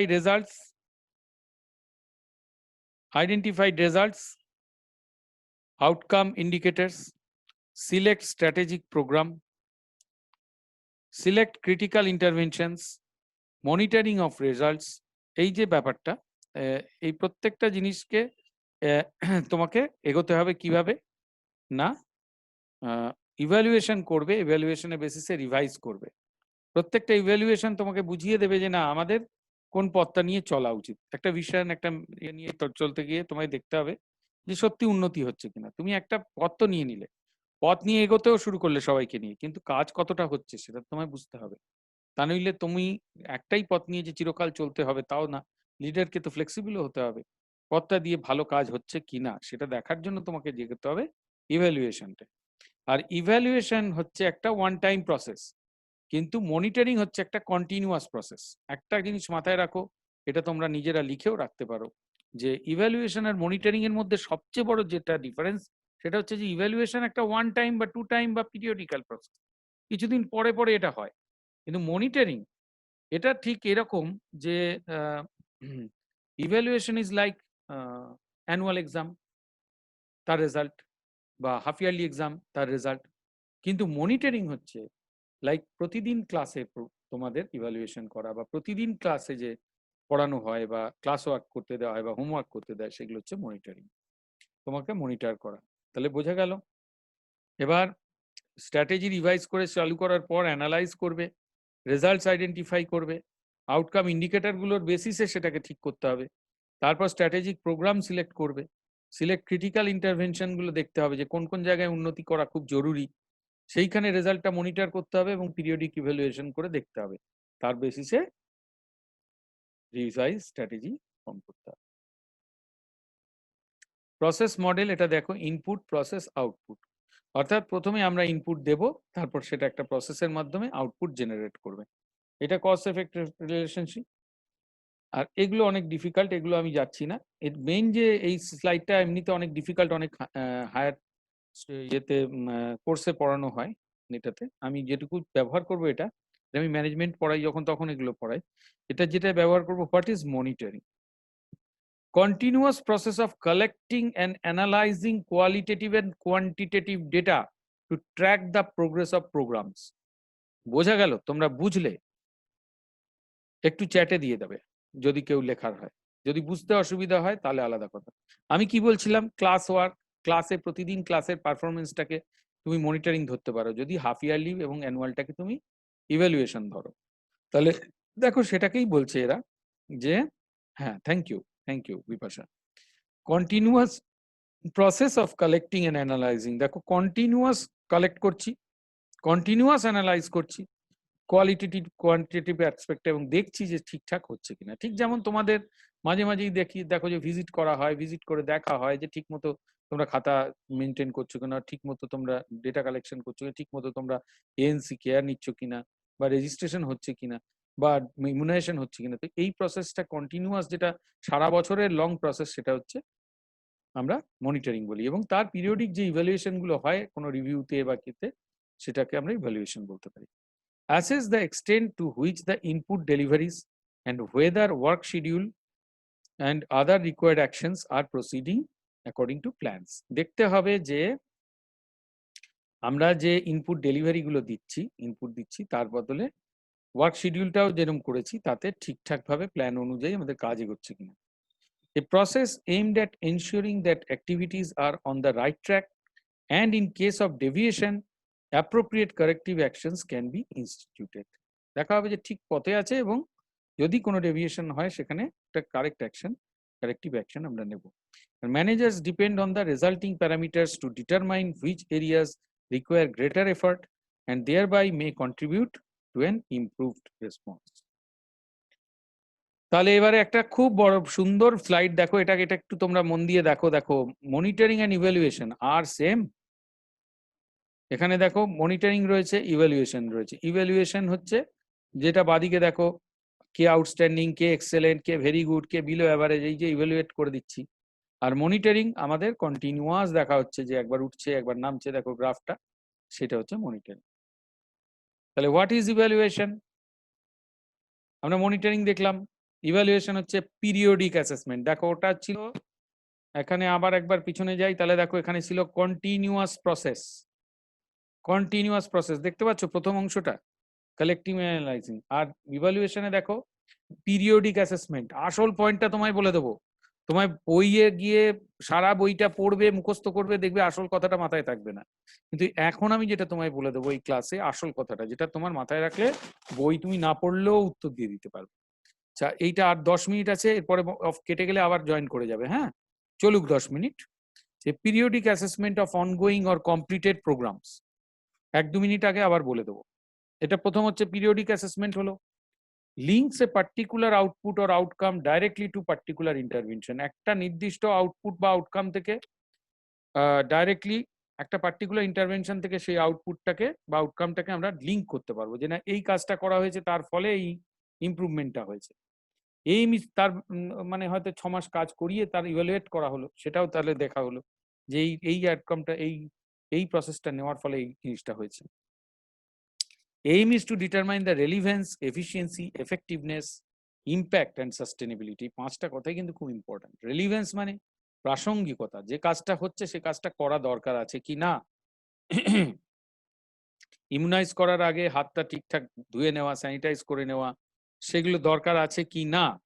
relevance, efficiency, এর মানে কাজের এফিসিয়েন্সিটা কিরকম হচ্ছে, ওখানে কাজটা কিভাবে চলছে। এফেক্টিভনেস, সেই কাজটা হওয়ার ফলে কমিউনিটির কি লাভ হচ্ছে। ইম্প্যাক্ট, ইম্প্যাক্ট হচ্ছে বড় একদম লার্জ ইয়েতে, মানে একটা মানুষের কি লাভ হচ্ছে তার এফেক্টিভনেস, আর কমিউনিটির কি লাভ হচ্ছে, ইম্প্যাক্ট কমিউনিটিতে কি পড়ছে। এবং সাস্টেনেবিলিটি, এর ফলে রেগুলার বেসিসে এই এফেক্টটা চলছে কিনা, নাকি কয়েকদিন পরেই আবার সেটা এফেক্টটা নাল হয়ে যাচ্ছে।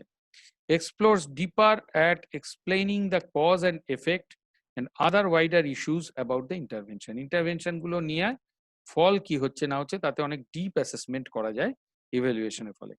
Helps to deal with problems what that monitoring is not able to address. Monitoring data is often necessary to conduct successful evaluation.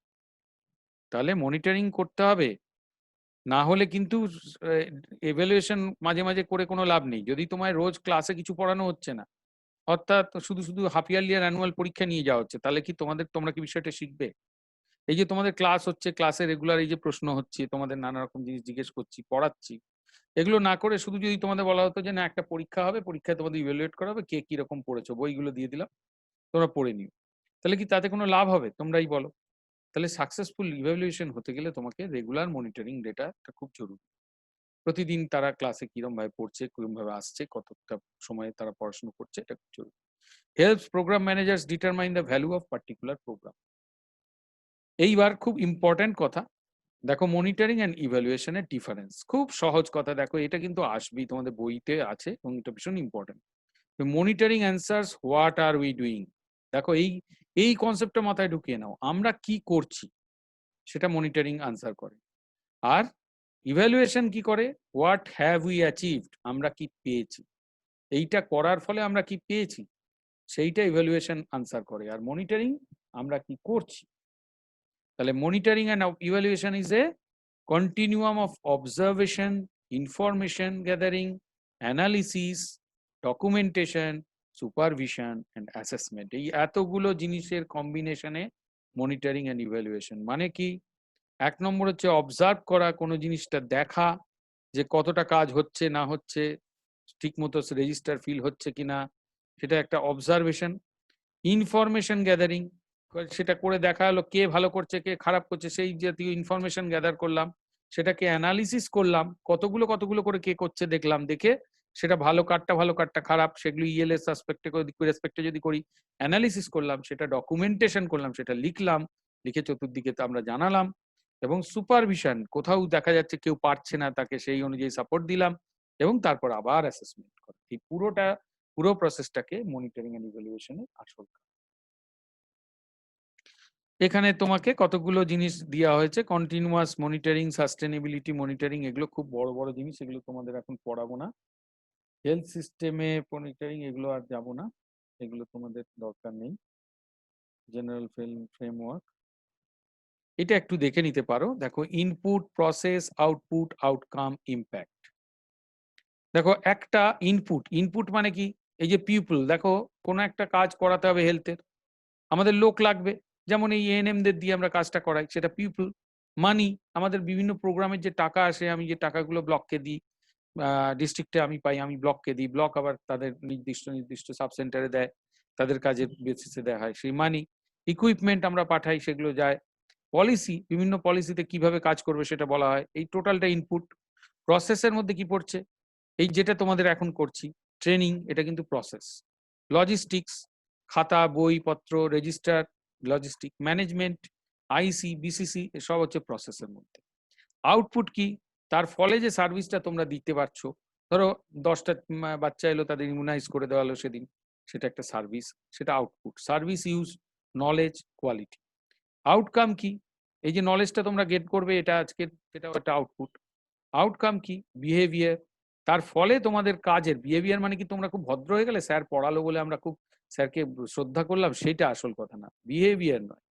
Behaviour বলতে বোঝাচ্ছে তুমি এই যে লিডারশিপ কাকে বলে বুঝলে, এবং সেই কথাগুলো মাথায় রেখে তুমি যখন নিজের হেলথ ইয়েতে যাবে, ওয়েলনেস সেন্টারে যাবে, তুমি সেই 10টা টিপসকে মাথায় রেখে চলবে, সেইটাই হচ্ছে তোমার আসল আউটকাম।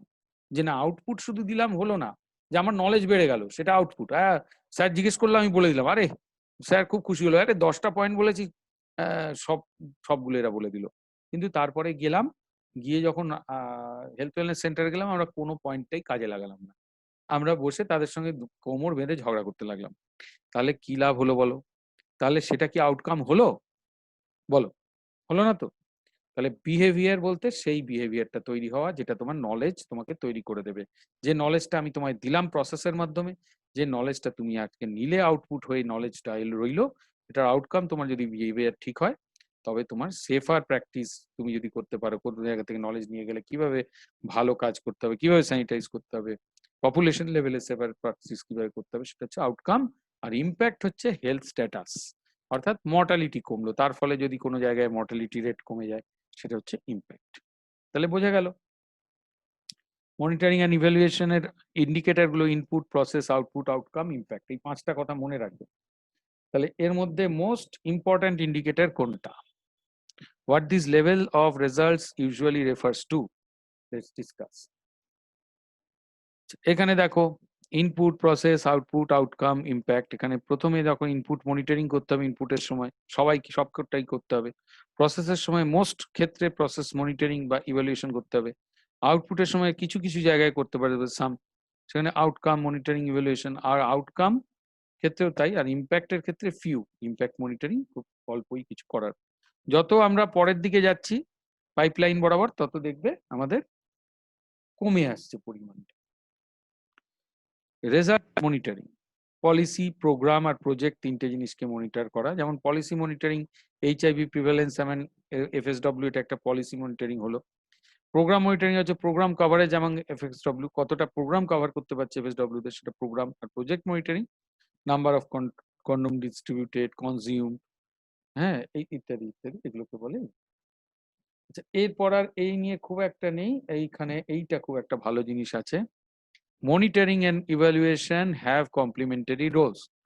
Monitoring কি করে? Clarifies program objectives. Evaluation analyzes why intended results were or were not achieved.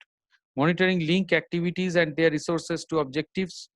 Evaluation হচ্ছে assesses specific casual contributions of activities to results. Monitoring translates objectives into performance indicators and set target. Evaluation explores implementational process. Monitoring routinely collects data on these indicators, compares actual results with targets. Evaluation explores unintended results. Monitoring কি করে? Reports progress to managers, policymakers and or donors and alerts them to problems. Evaluation highlights accomplishments or program potential, provides lessons learned, offers recommendations for improvement. আচ্ছা, তো এবার তো আমাদের এই সেশনটা শেষ হয়ে যাচ্ছে, কাজেই এরপরে আবার জয়েন করো তোমরা। এই সেশনটা এন্ড হয়ে গেছে, 1 মিনিটও বাকি নেই। কাজেই এই মিটিংটার এই পার্টটা আমরা এন্ড করছি, আবার নেক্সট ইয়েতে জয়েন করো। Thank you all.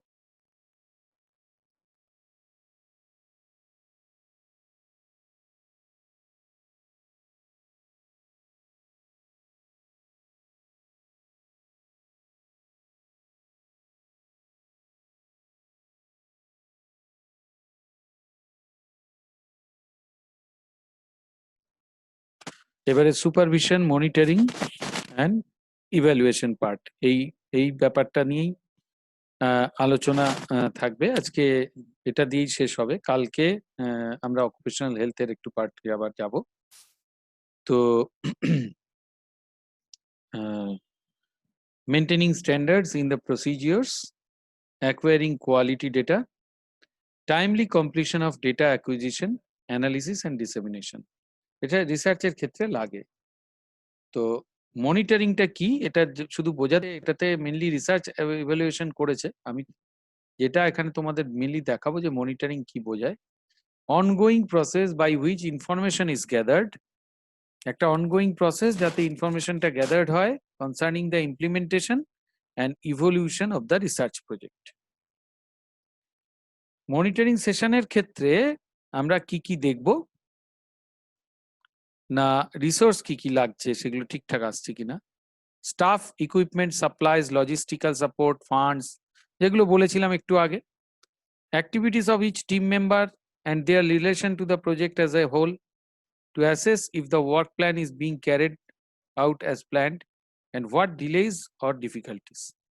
The flow and quality of the data that are being collected, a research team এর communication এবং coordination, এগুলো মেনলি মনিটরিং এর ক্ষেত্রে দেখব। Monitoring will usually take place at team meetings during field activities. এগুলো হচ্ছে monitoring এর ডিটেলটা।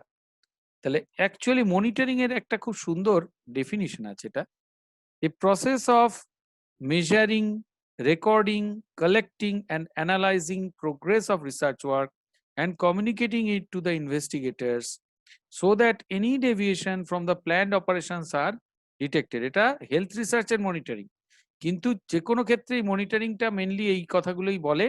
সেটা হচ্ছে যে রেকর্ড করা, কালেক্ট করা, অ্যানালাইজ করা এবং প্রোগ্রেস দেখা, কোনো একটা প্রোগ্রাম হোক, রিসার্চ ওয়ার্ক হোক, কোনো অ্যাক্টিভিটি হোক, সেগুলো এবং সময় টু সময়, টাইম টু টাইম সেটা কমিউনিকেট করা ইনভেস্টিগেটরকে, যে না এই জায়গাটা এই গন্ডগোলটা হচ্ছে, এই জায়গাটা আরো বেটার করতে হবে, so that any deviation from the planned operation are detected, causes of the deviations are diagnosed and suitable corrective actions are taken. বোঝা গেল? খুব সহজ কথা। আমরা টাইম টু টাইম রেকর্ড করব, কালেক্ট করব, অ্যানালাইজ করব এবং জানাবো। তাহলে এবারে এই এটা আমি কেন বার করেছি, এটাতে মেইনলি আমরা যেটা দেখাবো সেটা হচ্ছে সুপারভিশন।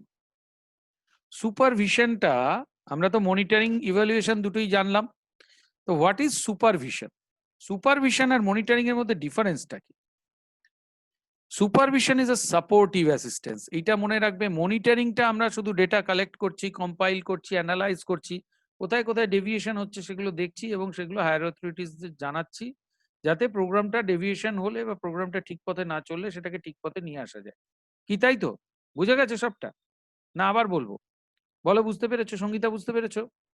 হ্যাঁ, সঙ্গীতা বুঝতে পেরেছো? ব্যাস, ঠিক আছে। এইটা হলো মনিটরিং এর কাজ। আর সুপারভিশন বলতে কিন্তু শুধু তা নয়, যদি কেউ পিছিয়ে যায় তাকে সেই জায়গায় হ্যান্ড হোল্ডিং সাপোর্ট দিতে হবে, তাকে বোঝাতে হবে, শেখাতে হবে কাজটা। কোনো সুপারভাইজার সে তাকে বুঝাতে হবে জিনিসটা। হ্যাঁ, ঠিক আছে, পল্লবী বলল বুঝেছে। তাহলে এই যে সুপারভিশন আর মনিটরিং এর বেসিক ডিফারেন্স কি বলতো? বেসিক ডিফারেন্সটা হচ্ছে এই যে মনিটর হচ্ছে তোমার, সে শুধু তোমায় দেখবে যে তুমি কোথায় কোথায় ফেল করছো, কোথায় কোথায় পারছো না, কোন কোন জিনিসগুলো তোমার ডেভিয়েশন হচ্ছে সেগুলো অ্যানালাইজ করবে এবং ও হায়ার অথরিটিকে জানাবে যে এটা কিন্তু ও ঠিকঠাক করতে পারছে না। সুপারভিশন কিন্তু সেগুলোও দেখছে, কিন্তু তার সঙ্গে সঙ্গে যেখানে যেখানে তুমি পারছো না সেগুলো যাতে তুমি পারো সেই ব্যবস্থাটাও করছে। কাজেই যদি তুমি বলো কোনটা বেটার, মনিটরিং না সুপারভিশন, তোমরা কি বলো? কেউ একজন চ্যাটে লেখো দেখি, তোমরা তোমাদের মতো লেখো দেখি, মনিটরিং বেটার না সুপারভিশন বেটার? বলো, আমি যেটুকু পড়ালাম তার বেসিসে তোমাদের কোনটা ভালো লাগছে? কারোর মনিটরিং ভালো লাগতে পারে, কারোর সুপারভিশন ভালো লাগতে পারে, কোনটা বেটার বলো?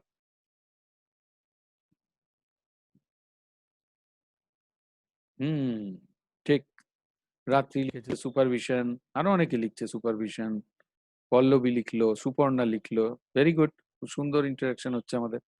রিনাঙ্কি লিখলো, সবাই সুপারভিশন। হ্যাঁ, অবশ্যই। কেন না, সুপারভিশন শুধু আমাদের বকছে না যে না এটা পারছো না, ওটা পারছো না, এইটা বলার তাদের কাজ না, বরঞ্চ হাতে ধরে কাজটা শিখিয়ে দেওয়াটা তাদের কাজ। মৌমিতা লিখেছে, ভেরি গুড, সবাই ঠিকঠাক লিখেছে। তাহলে observation of enumerators work, observation and interaction with enumerator এবং ইন্টারাকশন অনলি, এই কোনো জিনিস, তিনটে জিনিসই থাকতে পারে। ঠিক আছে। Things to focus while supervising, supervise করার সময় কি কি দেখতে হবে? Selection of the appropriate respondent, ঠিক লোককে তুমি বলছো কিনা। Compliance with the interviewing rules and guidelines set forth in the training, or performance of non-interview tasks, যেমন observation, specimen collection, etc. আর identification of interviewer questionnaire, এগুলো রিসার্চ বেসড, কাজে এখানে তোমাদের জায়গাটা অতটা আসবে না। ইভ্যালুয়েশন নিয়ে বলে দিয়েছি, ইভ্যালুয়েশন নিয়ে আলাদা করে কিছু বলবো না, এটাতে আর তোমাদের বলবার কিছু নেই। এবার আমি তাহলে যেইটুকু সময় আছে সেটাতে অকুপেশনাল হেলথের যে স্লাইডটা তোমাদের দেখাবো সেইটাতে চলে এলাম। এইটাই আজকের এই সেশনটায় যা রিমেনিং টাইম আছে তার মধ্যে আমি কিন্তু পড়িয়ে শেষ করে দেবো। মানে অকুপেশনাল হেলথের এই স্লাইডটা তার মধ্যে আমরা দেখে নেবো, আশা করছি দেখে নিতে পারবো। দেখো চট করে, এই 40 মিনিটের পর কিন্তু আর এক্সটেন্ডেড হবে না, সবাই বুঝেছো? আর কিন্তু তোমরা ঢুকবে না এবারে। হ্যাঁ, এবার সবাই পুজোর সাজটাজ করে বেরিয়ে পড়বে, ঠিক আছে? বেরোতেও তো এখন যাবে না, কাজেই ওই বাড়ির মধ্যে বসেই যতটুকু এনজয় করা যায়, ঠিক আছে? আচ্ছা, নাও হ্যারি ম্যাকশেন, দেখো এজ 16, 1908 সালে এই ছেলেটি pulled into machinery in a factory in USA, একটা মেশিনের মধ্যে, হ্যাঁ ঠিক একদম, সঙ্গীতা লিখেছে কোথাও বেরোবো না, খুব ভালো করেছে সঙ্গীতা, কারণ এই একটা বছর পুজোটাকে স্যাক্রিফাইস করলে পরের অনেকগুলো বছর সুন্দরভাবে আমরা পুজোটা ফিল করতে পারবো এবং পুজোটাতে অংশ নিতে পারবো। ঠিক কথা, অ্যাটলিস্ট ভ্যাকসিন বেরিয়ে না যাওয়া অবধি কিন্তু এরকম বড় গ্যাদারিং একদমই করা ঠিক হবে না। ঠিক আছে, সময়টা তোমাদের মতো কাটাতে পারবে। এরপর আমি এবার এই জায়গাটায় আসি। Harry McShane, age 16, 1908, pulled into machinery in a factory in USA. His arm was ripped off at the shoulder. Shoulder থেকে একদম আর্মটা খুলে বেরিয়ে গেছে এবং পাও ভেঙে গেছিল, তার জন্য কিন্তু কোনো কম্পেনসেশন তাকে দেওয়া হয়নি। তাহলে ভাবো এত বড় ক্ষতি যার হয়ে গেল, তাকে কোনো কম্পেনসেশন সেই 1908 সালে দেওয়া হয়নি ইউএস এর মতো জায়গায়। Definition: occupational health should aim at the promotion and maintenance of the highest degree of physical, mental and social well-being. কালকে বলেছি, তাও আরেকবার একটু পড়বো কারণ এটাতে রিক্যাপিচুলেশন হয়ে যাবে। Of workers in all occupations. The prevention among workers of departures from health caused by their working conditions. The protection of workers in their employment from risks resulting from factors adverse to health. The placing and maintenance of the worker in an occupational environment adapted to his physiological and psychological equipment. And to summarize, the adaptation of work to man and of each man to his job. একদম সহজ কথায় যদি definition বলতে হয় occupational health এর কি না, the adaptation of work to man and of each man to his job. Objectives: the maintenance and promotion of workers' health and working capacity. অর্থাৎ যাতে তাদের হেলথ ভালো থাকে, তাদের ওয়ার্কিং ক্যাপাসিটিটা মেনটেইনড হয়, সেগুলো আমাদের দেখতে হবে। The improvement of working environment and work to become conducive to safety and health. অর্থাৎ সেফটি এবং হেলথ নিয়ে এই ওয়ার্কটা কন্টিনিউড হতে পারে। আর development of work organisations and working cultures in a direction which support health and safety at work, and in doing so also promotes a positive social climate and smooth operation and may enhance productivity of the undertakings. তাহলে এটা কি হলো? একটা work অর্গানাইজেশনের development হচ্ছে এবং working culture develop করছে in a direction যেটা হেলথ এবং safety at work K support করছে। এইভাবে আমরা করব। অকুপেশনাল হ্যাজার্ডস এর মধ্যে কি কি থাকে কালকে একবার বলেছি, তাও আরেকবার দেখে নাও। Physical hazards, chemical hazards, biological hazards, mechanical hazards and psychological hazards.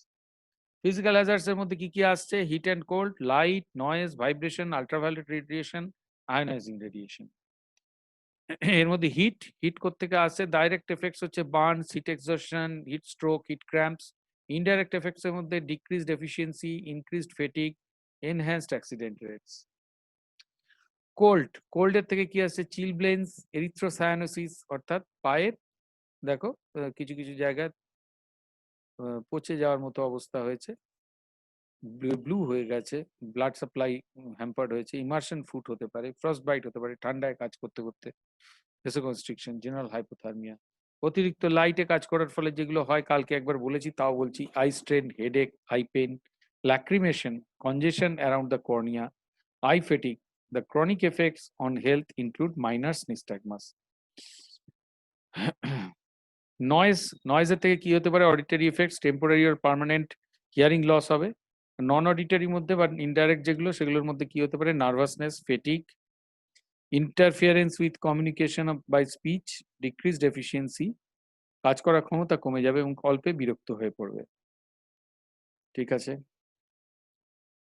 Vibration থেকে exposure to vibration may also produce injuries of the joints of the hands, elbows and shoulders. Ultraviolet radiation থেকে কি হতে পারে? conjunctivitis, keratitis, যেটাকে বলছে welders flash. যারা welding এর কাজ করে তাদের কেরাটাইটিস হতে পারে। আয়োনাইজিং রেডিয়েশন থেকে জেনেটিক চেঞ্জ হতে পারে, ম্যালফরমেশন হতে পারে, ক্যান্সার হতে পারে, লিউকেমিয়া হতে পারে, ডিপাইলেশন হতে পারে, আলসারেশন হতে পারে, স্টেরিলিটি বা বন্ধ্যাত্ব হতে পারে, ইন এক্সট্রিম কেসেস ডেথ হতে পারে। Ionizing radiation এতটাই importance. The International Commission of Radiological Protection has set the maximum permissible level of occupational exposure হচ্ছে 5 rem per year to the whole body. Chemical hazards এর মধ্যে পড়ছে local action, injection আর inhalation, তিনটে জিনিস। হ্যাঁ, তিনটে মিলিত জায়গাতে কেমিক্যাল হ্যাজার্ডস আসছে।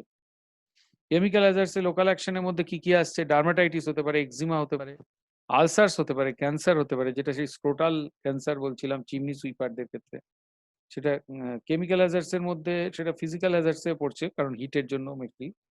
কেমিক্যাল হ্যাজার্ডস এর মধ্যে ইনহেলেশন, ডাস্ট, গ্যাসেস, এখানে ডাই ইন্ডাস্ট্রির কথা বলেছিলাম কালকে, সেখানে ব্লাডার ক্যান্সার হয়, সেটা হচ্ছে কেমিক্যাল হ্যাজার্ডস এর মধ্যে পড়ছে। ইনহেলেশনের মধ্যে dust, gas, metals and their compounds. Chemical hazards এর ডাস্টস এর মধ্যে বললাম 0.1 থেকে 150 মাইক্রন অব্দি সলিড পার্টিকেল থাকতে পারে। Larger than 10 micron settle down air থেকে তাড়াতাড়ি পড়ে যাচ্ছে, কিন্তু 5 মাইক্রনের যারা ছোট তারা কিন্তু ইনহেলড হয়ে যাচ্ছে লাংস দিয়ে এবং নিউমোকনিওসিস ডেভেলপ করছে। এই যে এটাকেই বুঝিয়েছে দেখো, 10 থেকে 5 মাইক্রন ইনহেলেবল, 5 থেকে 3 মাইক্রন মিড রেসপিরেটরি ট্র্যাক্ট অব্দি যাবে, আর 3 থেকে 1 মাইক্রন অ্যালভিওলাই অব্দি চলে যাবে।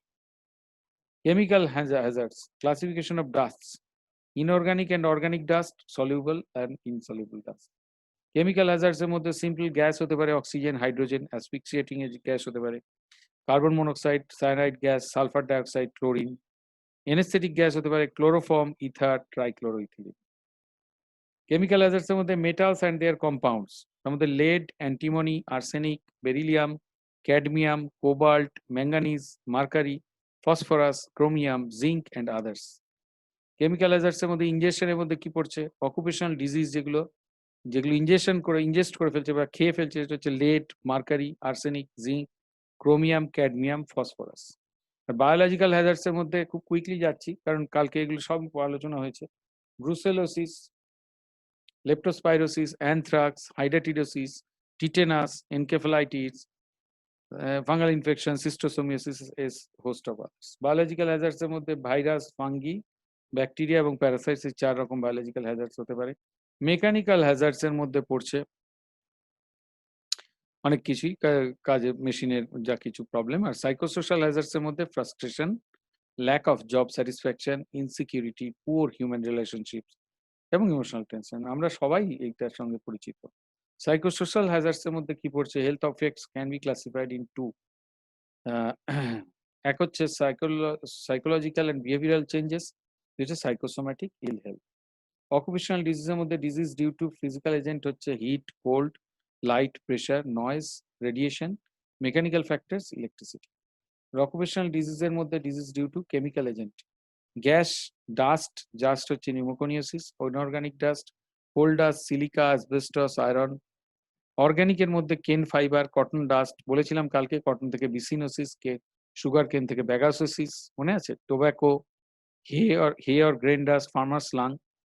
মেটাল অ্যান্ড দেয়ার কম্পাউন্ডস এর মধ্যে lead, mercury, cadmium, manganese, beryllium, arsenic, chromium. আর কেমিক্যালস এর মধ্যে অ্যাসিড, অ্যালকালি, পেস্টিসাইডস। সলভেন্টস এর মধ্যে carbon bisulphide, chloroform, benzene. Occupational ডিজিজের মধ্যে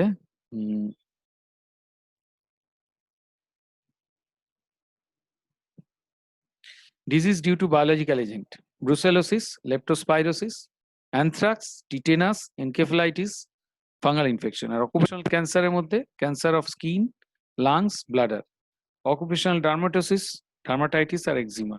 A disease of psychological origin, industrial neurosis, hypertension, peptic ulcer. এবার নিউমোকনিওসিসে চলে এলাম। 0.5 মাইক্রন থেকে 3 মাইক্রন যেগুলো, সেগুলো হেলথ হ্যাজার্ড প্রডিউসিং, সেগুলো অ্যালভিওলাই অব্দি চলে যায় after a variable period of exposure. A lung disease known as pneumoconiosis, which may gradually cripple a man by reducing his work capacity due to lung fibrosis and other complication. নিউমোকনিওসিসের মধ্যে কি কি আছে তোমাদের কাল বলেছি, তাও একবার বলছি। সিলিকোসিস, অ্যানথ্রাকোসিস, সিলিকোসিস বা সিলিকা থেকে, বালি থেকে, অ্যানথ্রাকোসিস কয়লা থেকে, বিসিনোসিস বলেছি কটন ডাস্ট, কটন থেকে, ব্যাগাসোসিস সুগার কেন, asbestosis asbestos, are farmers lung হচ্ছে hay or grain. Silicosis caused by inhalation of dust containing free silica, snowstorm appearance x-ray তে হয়। এটা x-ray appearance-টা দেখলে বুঝতে পারবে, এটা typical snowstorm appearance। আচ্ছা, আর হচ্ছে anthracosis, it is caused by inhalation of dust containing coal miners, এখানে simple pneumoconiosis which is associated with little impairment, R second phase হচ্ছে progressive massive fibrosis হয়। এবার byssinosis inhalation of cotton fiber dust, chronic cough, progressive dyspnea, chronic bronchitis, emphysema ইত্যাদি ইত্যাদি হয়। এবার ব্যাগাসোসিস তো বলেছি, সুগার কেন ডাস্ট, থার্মোফিলিক অ্যাক্টিনোমাইসিট দ্বারা এটা হয়, এবং breathlessness, cough, haemoptysis, slight fever. ব্যাগাসোসিসের preventive measure, dust control, personal protection, medical control, bagasse control. আর হচ্ছে অ্যাসবেস্টোসিস, বেশি বলবো না, এগুলো আগের দিন দেখেছো, সার্পেন্টাইন ওর ক্রাইসোলাইট ভ্যারাইটি বা অ্যাম্পিবোল টাইপ। এখানে স্পুটামে অ্যাসবেস্টাস বডি দেখা যায়, ক্লাবিং অফ ফিঙ্গার হয়, কার্ডিয়াক ডিস্ট্রেস হয়, সাইনোসিস হয়, এক্সরে চেস্টে গ্রাউন্ড গ্লাস অ্যাপিয়ারেন্স হয়। প্রিভেন্টিভ মেজার ওই যে বলেছিলাম ক্রাইসোলাইট অ্যান্ড অ্যামোসাইট ব্যবহার করলে safe better, glass fibre, mineral wool, calcium silicate, plastic foams, এগুলো অন্যান্য ইনসুলেন্স দিয়ে রিগারাস ডাস্ট কন্ট্রোল করতে হবে, আর পিরিয়ডিক এক্সামিনেশন অফ ওয়ার্কার করাতে হবে। কন্টিনিউইং রিসার্চ অ্যাসবেস্টোসিসের এই যে গ্রাউন্ড গ্লাস অ্যাপিয়ারেন্সটা এখানে দেখানো হয়েছে। Farmers lung, mouldy hay or grain dust, এটা তো জানো তোমরা। লেড পয়জনিং ইনহেলেশন, ইনজেকশন বা স্কিনের মাধ্যমে গিয়ে করে। এটার এফেক্ট গুলো বলে দিয়েছি, abdominal colic, constipation, appetite loss, blue line of the gums, stippling of red cells, anemia, wrist drop, foot drop. The toxic effects of organic lead compounds are mostly on that central nervous system. And insomnia হয়, headache হয়, mental confusion হয়, delirium হয়। তাহলে এই ছবিটা ভালো করে দেখে নেবে। এটা ব্রেনে কি কি হয়, বডিতে কি কি হয়, সব আলাদা আলাদা করে। ব্রেনে যেমন memory loss, lack of concentration, headaches, irritability, depression ইত্যাদি হয়। বড়দের বডিতে ফেটিক, জয়েন্ট মাসল পেন। বাচ্চাদের ব্রেনে কিন্তু আবার behaviour problem, lower IQ, hearing loss, learning disability ইত্যাদি ইত্যাদি এগুলো যায়। লেড পয়জনিং এর ক্ষেত্রে diagnosis, history, clinical features, laboratory test. Coproporphyrin ইউরিনে পাওয়া যায় সেটা দেখতে হবে আছে কিনা।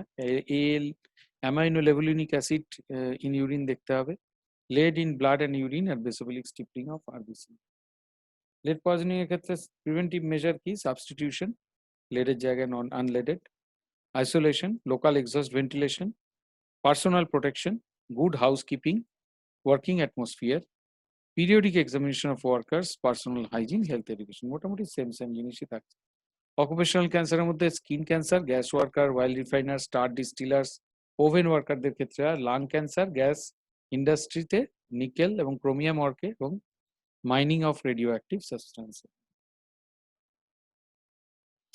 অকুপেশনাল ক্যান্সারে bladder cancer, dyestuff, dyeing industry, rubber, gas and electrical cable industry, leukemia, benzol, Roentgen rays and radioactive substance. Roentgen ray মানে রঞ্জন রশ্মি অর্থাৎ X-ray. occupational cancer, elimination of control of industrial carcinogens, medical examination করতে হবে, inspection of factory করতে হবে, notification করতে হবে, licensing of establishments করতে হবে, personal hygiene measures থাকবে, education of workers and management research থাকবে। অকুপেশনাল ডার্মাটাইটিসের কজ যেটা আছে physical, chemical, biological, plant products. Occupational ডার্মাটাইটিসের প্রিভেনশন হচ্ছে pre selection, protection, personal hygiene, periodic inspection. Radiation hazards এর ক্ষেত্রে কি? Shielding of workers, monitoring the employees, protective clothing, adequate ventilation, replacement and periodic examination এবং avoidance of pregnant women to work. একদমই প্রেগনেন্টদের এখানে কাজ করতে দেওয়া যাবে না। সিকনেস অ্যাবসেন্টিজমের মধ্যে ইকোনমিক, সোশ্যাল, মেডিকেল এবং নন অকুপেশনাল কজ। সিকনেস অ্যাবসেন্টিজমের প্রিভেনশন, ফ্যাক্টরি ম্যানেজমেন্ট প্র্যাকটিসে গুড প্র্যাকটিস করতে হবে, অ্যাডিকুয়েট রিপ্লেসমেন্ট এক্সামিনেশন করতে হবে, good human relation, application of ergonomics, এগুলো কালকে বলা হয়েছে। অ্যাক্সিডেন্টস এর ক্ষেত্রে human factor, physical, physiological, psychological এবং এনভায়রনমেন্টাল ফ্যাক্টর কাজ করে। অ্যাডিকুয়েট প্রিভেনশন, অ্যাক্সিডেন্টের প্রিভেনশন কি? অ্যাডিকুয়েট রিপ্লেসমেন্ট এক্সামিনেশন করতে হবে, অ্যাডিকুয়েট জব ট্রেনিং করতে হবে, কন্টিনিউইং এডুকেশন, কন্টিনিউয়াসলি তাদের এডুকেশন দিয়ে যেতে হবে মেশিনে অ্যাক্সিডেন্ট যাতে না হয়। Ensure safe working condition, establishing safety department in the organization under a competent safety engineer, periodic surveys for finding out hazards, or careful reporting. Health problems due to industrialization, environmental sanitation problems, communicable disease, food sanitation, mental health, accidents and social problems, morbidity and mortality. Our measures for health promotion of workers, সেক্ষেত্রে nutrition, communicable disease control, environmental sanitation, mental health, measures for women and children, health education এবং family planning. এই জিনিসে কাজের ক্ষেত্রে লক্ষ্য রাখতে হবে। Nutrition বা খাবারের দিকে লক্ষ্য রাখতে হবে, তারা যাতে ঠিকঠাক নিউট্রিশন পায়। কমিউনিকেবল ডিজিজ যাতে তাদের না হয়, কোনো রকম এনভায়রনমেন্টটা যেন স্যানিটাইজ থাকে। মেন্টাল হেলথের দিকে যত্ন নিতে হবে, তাদের যাতে কোনো মেন্টাল প্রবলেম না হয়। উইমেন এবং চিলড্রেনদের ক্ষেত্রে স্পেশাল কেয়ার নিতে হবে এবং হেলথ এডুকেশন দিতে হবে তাদের, এবং ফ্যামিলি প্ল্যানিং এর ব্যবস্থা রাখতে হবে। এগুলো ডিটেলে আর বলছি না। Nutrition, communicable disease control, environmental sanitation, toilet, এগুলো পরে দেখে নিয়ে যাবে। এনভায়রনমেন্টাল স্যানিটেশনের ক্ষেত্রে সাফিসিয়েন্ট স্পেস, লাইটিং এর ব্যবস্থা ইত্যাদি ইত্যাদি। Environmental sanitation, ventilation, temperature, protection against hazards এবং হাউজিং। আর mental health, to promote the health and happiness of the workers, to detect signs of emotional stress and strain, and to secure relief of stress and strain where possible. The treatment of employees suffering from mental illness and the rehabilitation of those who become ill. Measures for women and children এর ক্ষেত্রে expectant mothers are given maternity leave for 12 weeks, provision of free antenatal, natal and postnatal services. Factories Act এর ক্ষেত্রে যেটা section 66 prohibits night work between 7 p.m. and 6 a.m. women and children এর ক্ষেত্রে। আর Indian mines act prohibits work underground. The Factories Act 1976 provides for creches in factories যেখানে 30 জনের বেশি women কাজ করছে, সেখানে ক্রেশ রাখতে হবে। Health education, family planning, prevention of occupational disease, medical, legislative এবং ইঞ্জিনিয়ারিং মেজার করে।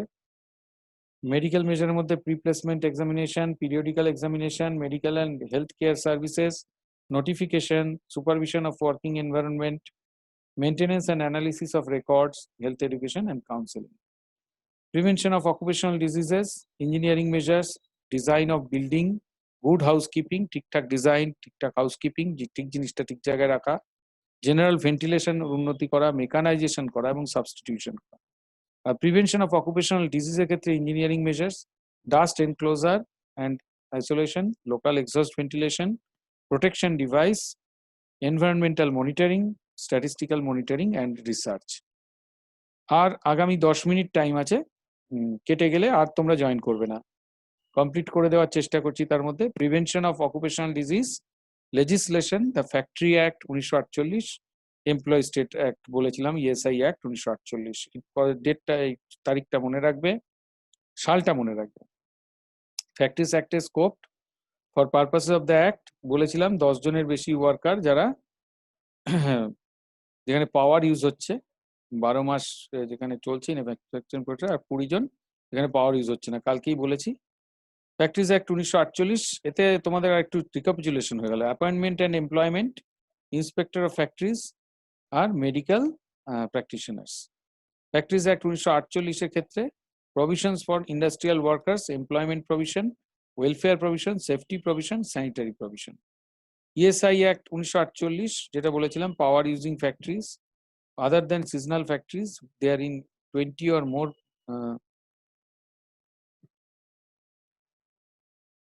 হ্যাঁ, কালকে আমি পড়াবো 3:30 থেকে, একদম এই টাইমই থাকবো। ইএসআই অ্যাক্টের ক্ষেত্রে the provision of the ESI act of 1975, সেক্ষেত্রে আরেকটা হয়েছিল, সেখানে স্মল পাওয়ার ইউজিং ওই একই কথা 10 থেকে 19%, আর নন পাওয়ার ইউজিং 20 বা তার বেশি। শপস, হোটেলস, রেস্টুরেন্টস, কাদের ওপর ইএসআই অ্যাক্ট লাগু হয়? Cinema, theatre, road motor transport establishments R newspaper establishments. Administration, ESI corporation chairman, the Union Ministry of Labor সে চেয়ারম্যান হয়, আর ভাইস চেয়ারম্যান হচ্ছে secretary to government of India. ESI অ্যাক্টের administration, chief executive officer হচ্ছে director general, assisted by 4 জন principal officer, insurance commissioner, medical commissioner, finance commissioner এবং actuary. Actuary নয়, ওটা ভুল লেখা আছে, actuary. The Employee State Insurance Act 1948 medical, sickness, maternity, disablement, dependent, funeral এবং রিহ্যাবিলিটেশন অ্যালাউন্স। কালকে এগুলো মোটামুটি আমি সবই আলোচনা করে দিয়েছিলাম, তাও আমি তোমাদের একবার দেখিয়ে যাচ্ছি। মেডিকেল বেনিফিট, আউটপেশেন্ট কেয়ার দেওয়া হবে, supply of drugs and dressings করা হবে, আর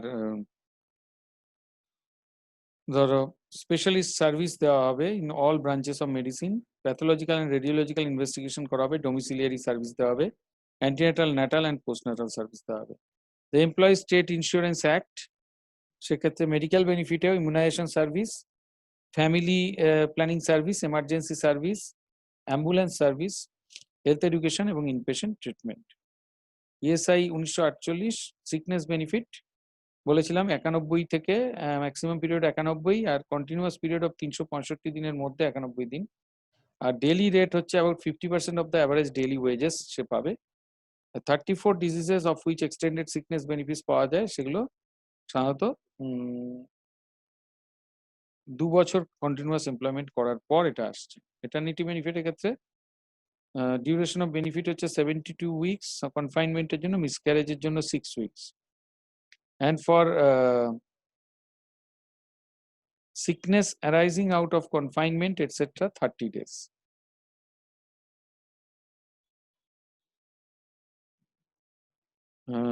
Employee State Insurance Act 1948, the rate of temporary disablement benefit is about 70% of the wages. Wages এর 70% temporary disablement যদি হয়ে থাকে তাও পাবে।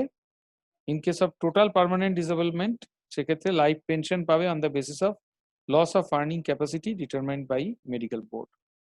The ESI Act 1948, dependents benefit pension at the rate of 70% of wages. আর funeral expense এখানে রয়েছে not exceeding to ₹5,000. এটা 1000 আমরা কালকে পড়েছি, এটা একটু কনফিউশন আছে, মনে হচ্ছে না 1000ই হবে, তখন 1948 তাই ছিল। Rehabilitation on monthly payment of ₹10। এগুলো ওই জন্য এখান থেকে না, কালকের বইটাতে যেগুলো ছিল ওগুলোই থাকবে। এটা কিছু অকুপেশনাল হেলথ টিম কারা কারা থাকে: occupational health nurse, physiotherapist, specialist doctor, industrial manager, supervisor. Occupational health team এর ক্ষেত্রে shift in charge, rehabilitation specialist, labor welfare officer, labor union representative এবং representative of voluntary organizations, other invited members as per the need. Functions of occupational health nurse: primary prevention, secondary prevention, tertiary prevention, তিনটের ক্ষেত্রে। Role of occupational health nurse কি করে, যেহেতু তোমরা nursing এ আছো তোমাদের এগুলো জানতে হবে। Primary prevention, emergency care, treatment services, nursing diagnosis, general health advice and health assessment, research and the use of evidence based practice. Role of occupational health nurse: স্পেশালিস্টের ক্ষেত্রে occupational health policy and practice development, implementation and evaluation. Occupational health assessment, health surveillance আর sickness absence management. ওই একই কথা, rehabilitation, maintenance of workability, health and safety, hazard identification, risk assessment আর advice on control strategies. Occupational health nurse একজন, সে manager, coordinator, adviser, health educator, counsellor, researcher সবই। Community health নার্সের কি ইয়ে আছে অকুপেশনাল হেলথে? না, home care, cooperation of plant department, special provision of for service for women and children, creche work, rehabilitation of the ill and injured workers, industrial plant survey, administrative responsibilities. এরগোনমিক্স তোমরা জানো। এরগোনমিক্সটা আবারও বলছি, এটা কিন্তু ইম্পর্টেন্ট, এটা ভালো জিনিস, সেটা যদিও বইতে আছে কিনা জানি না। তোমরা কিন্তু বইটাই পড়বে এখন, এটা পড়ার পরে তোমরা দেখবে বইয়ে যেগুলো থাকবে তোমাদের কাজে এসে যাবে। তো এরগোনমিক্সটা একটু জাস্ট দেখে নাও, যেহেতু এটা ডিটেল এখানে লেখা আছে। Is the study of men at work with a view to identify stress factors operating in work environments and impairing the physical, mental and psychological health of workers and interfering with their work performance. Thank you. তাহলে এখনো 3 minute মতো বাকি আছে, আমি তোমাদের সঙ্গে just একটু আলোচনায় ফিরে যাচ্ছি। স্ক্রিন শেয়ারটা বন্ধ করছি।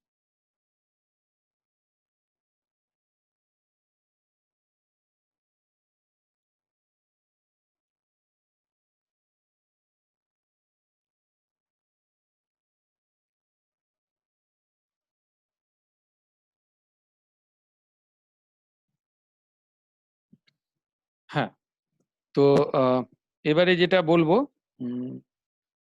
আচ্ছা, থ্যাংক ইউ জানিয়েছে, ভেরি গুড। তার মানে তোমরা বোঝা যাচ্ছে জিনিসটা বুঝেছো। দুদিন ধরে জিনিসটা নিয়ে অনেক আমরা নাড়াচাড়া করেছি, কাজেই তার একটা ভালো দিক আছে। আশা করি অকুপেশনাল হেলথটা তোমরা এবার সবাই ঠিকঠাক ভাবে পারবে। কি পারবে তো? কোশ্চেন এলে পারবে না? বলো, পড়াও হয়েছে? আচ্ছা, কালকে আমরা আস্তে আস্তে স্ট্রেস ম্যানেজমেন্টে ঢুকে যাব। কালকে কিন্তু খুব ইম্পর্ট্যান্ট একটা চ্যাপ্টার। তোমাদের আগের যে দিদিরা ছিল বা আগের ব্যাচের যে মেয়েরা ছিল তারা কিন্তু খুব হ্যাঁ হ্যাঁ হাসি ভক্ত বলেছে পারবো, ভেরি গুড। এই কনফিডেন্সটা দরকার। এই লিডারশিপের তো সেটাই কোয়ালিটি, ফলোয়ারদের মধ্যে সেই কনফিডেন্স এনে দেওয়া যে না আমরা পারবোই। কি তাই তো? আজকে লিডারশিপ পড়লে তোমাদের বাই চয়েস না হলেও আমি তো লিডারই এখন, টিচার হচ্ছে তোমাদের লিডার। তার জায়গায় যদি তোমরা পারফর্ম করবার ক্ষেত্রে তোমরা গ্যারান্টি একটা পেয়ে যাও যে না মনে একটা জোর পেয়ে যাও, তাহলে বুঝবো যে না আমাদের আমাদের দিক দিয়ে কাজটা ঠিকঠাক হচ্ছে। তো তাহলেও আজকে একবার সন্ধ্যেবেলা পড়ে নেবে। আর আশা করছি তোমাদের এই মানে ভিডিওটা থাকবে আজকে অ্যানালিসিস এন্ড রিসার্চ উইং এ, কাজে অসুবিধা হবে না। তোমরা ডিটেলে দেখে নিও। কালকে একটু হয়তো আমরা আলোচনা করতে পারি, তোমাদের কিছু প্রশ্ন নেব। তোমরা একটুখানি পড়ে নিও এই দুদিন যেগুলো যেগুলো বললাম সেগুলো একটু পড়ে নেবে, ঠিক আছে? এবার তোমরা একটু মোটামুটি যেখানে যেখানে আটকে যাচ্ছে বা বুঝতে অসুবিধা হচ্ছে তোমরা একটু কোয়েশ্চেন প্রথমে দেবো। তোমাদের একটা সেশন 10-15 মিনিটের একটা সেশন রাখবো কোয়েশ্চেন অ্যান্সারের, তারপর আমরা স্ট্রেস ম্যানেজমেন্টে ঢুকবো। ওটা কিন্তু ভীষণ জরুরি আজকের যুগে, শুধু যে তোমাদের পড়াশোনার ক্ষেত্রে তা নয়, তোমাদের কাজের ক্ষেত্রে, তোমাদের সংসারের ক্ষেত্রে, সব জায়গাতেই কিন্তু stress management is very much needed. এবং নিজেকে ভালোভাবে পজিটিভ ইয়ে নিয়ে অপটিমিস্টিক ভিউ নিয়ে এগিয়ে যাওয়া, যে কোনো থ্রেটকে তোমার অপরচুনিটিতে পরিণত করা, এই যে ভাবনাটা, এই ভাবনাটাতে আমাদের এগিয়ে আসাটাই আসল। তবেই আমাদের কিন্তু কমিউনিটি হেলথ অফিসার হিসেবে তুমি ফুল ফ্লেজেড ফাংশন করতে পারবে, বুঝেছো? না হলে শুধু বই পড়ে কয়েকটা বই মুখস্থ করে কিছু নম্বর পেয়ে কমিউনিটি হেলথ অফিসার হওয়া যায় না। এটা একটা অনেক বড় কনসেপ্ট। ভবিষ্যতে যার সারা জীবন ধরে এটা দেখবে তুমি, যে তোমার একটা নতুন দিগন্ত খুলে যাবে। Thank you all. সকলকে শুভেচ্ছা, শারদীয়ার শুভেচ্ছা জানালাম। পুজো ভালো কাটুক তোমাদের। এই বলে আমাদের আজকে মিটিং শেষ করছি। ঠিক আছে।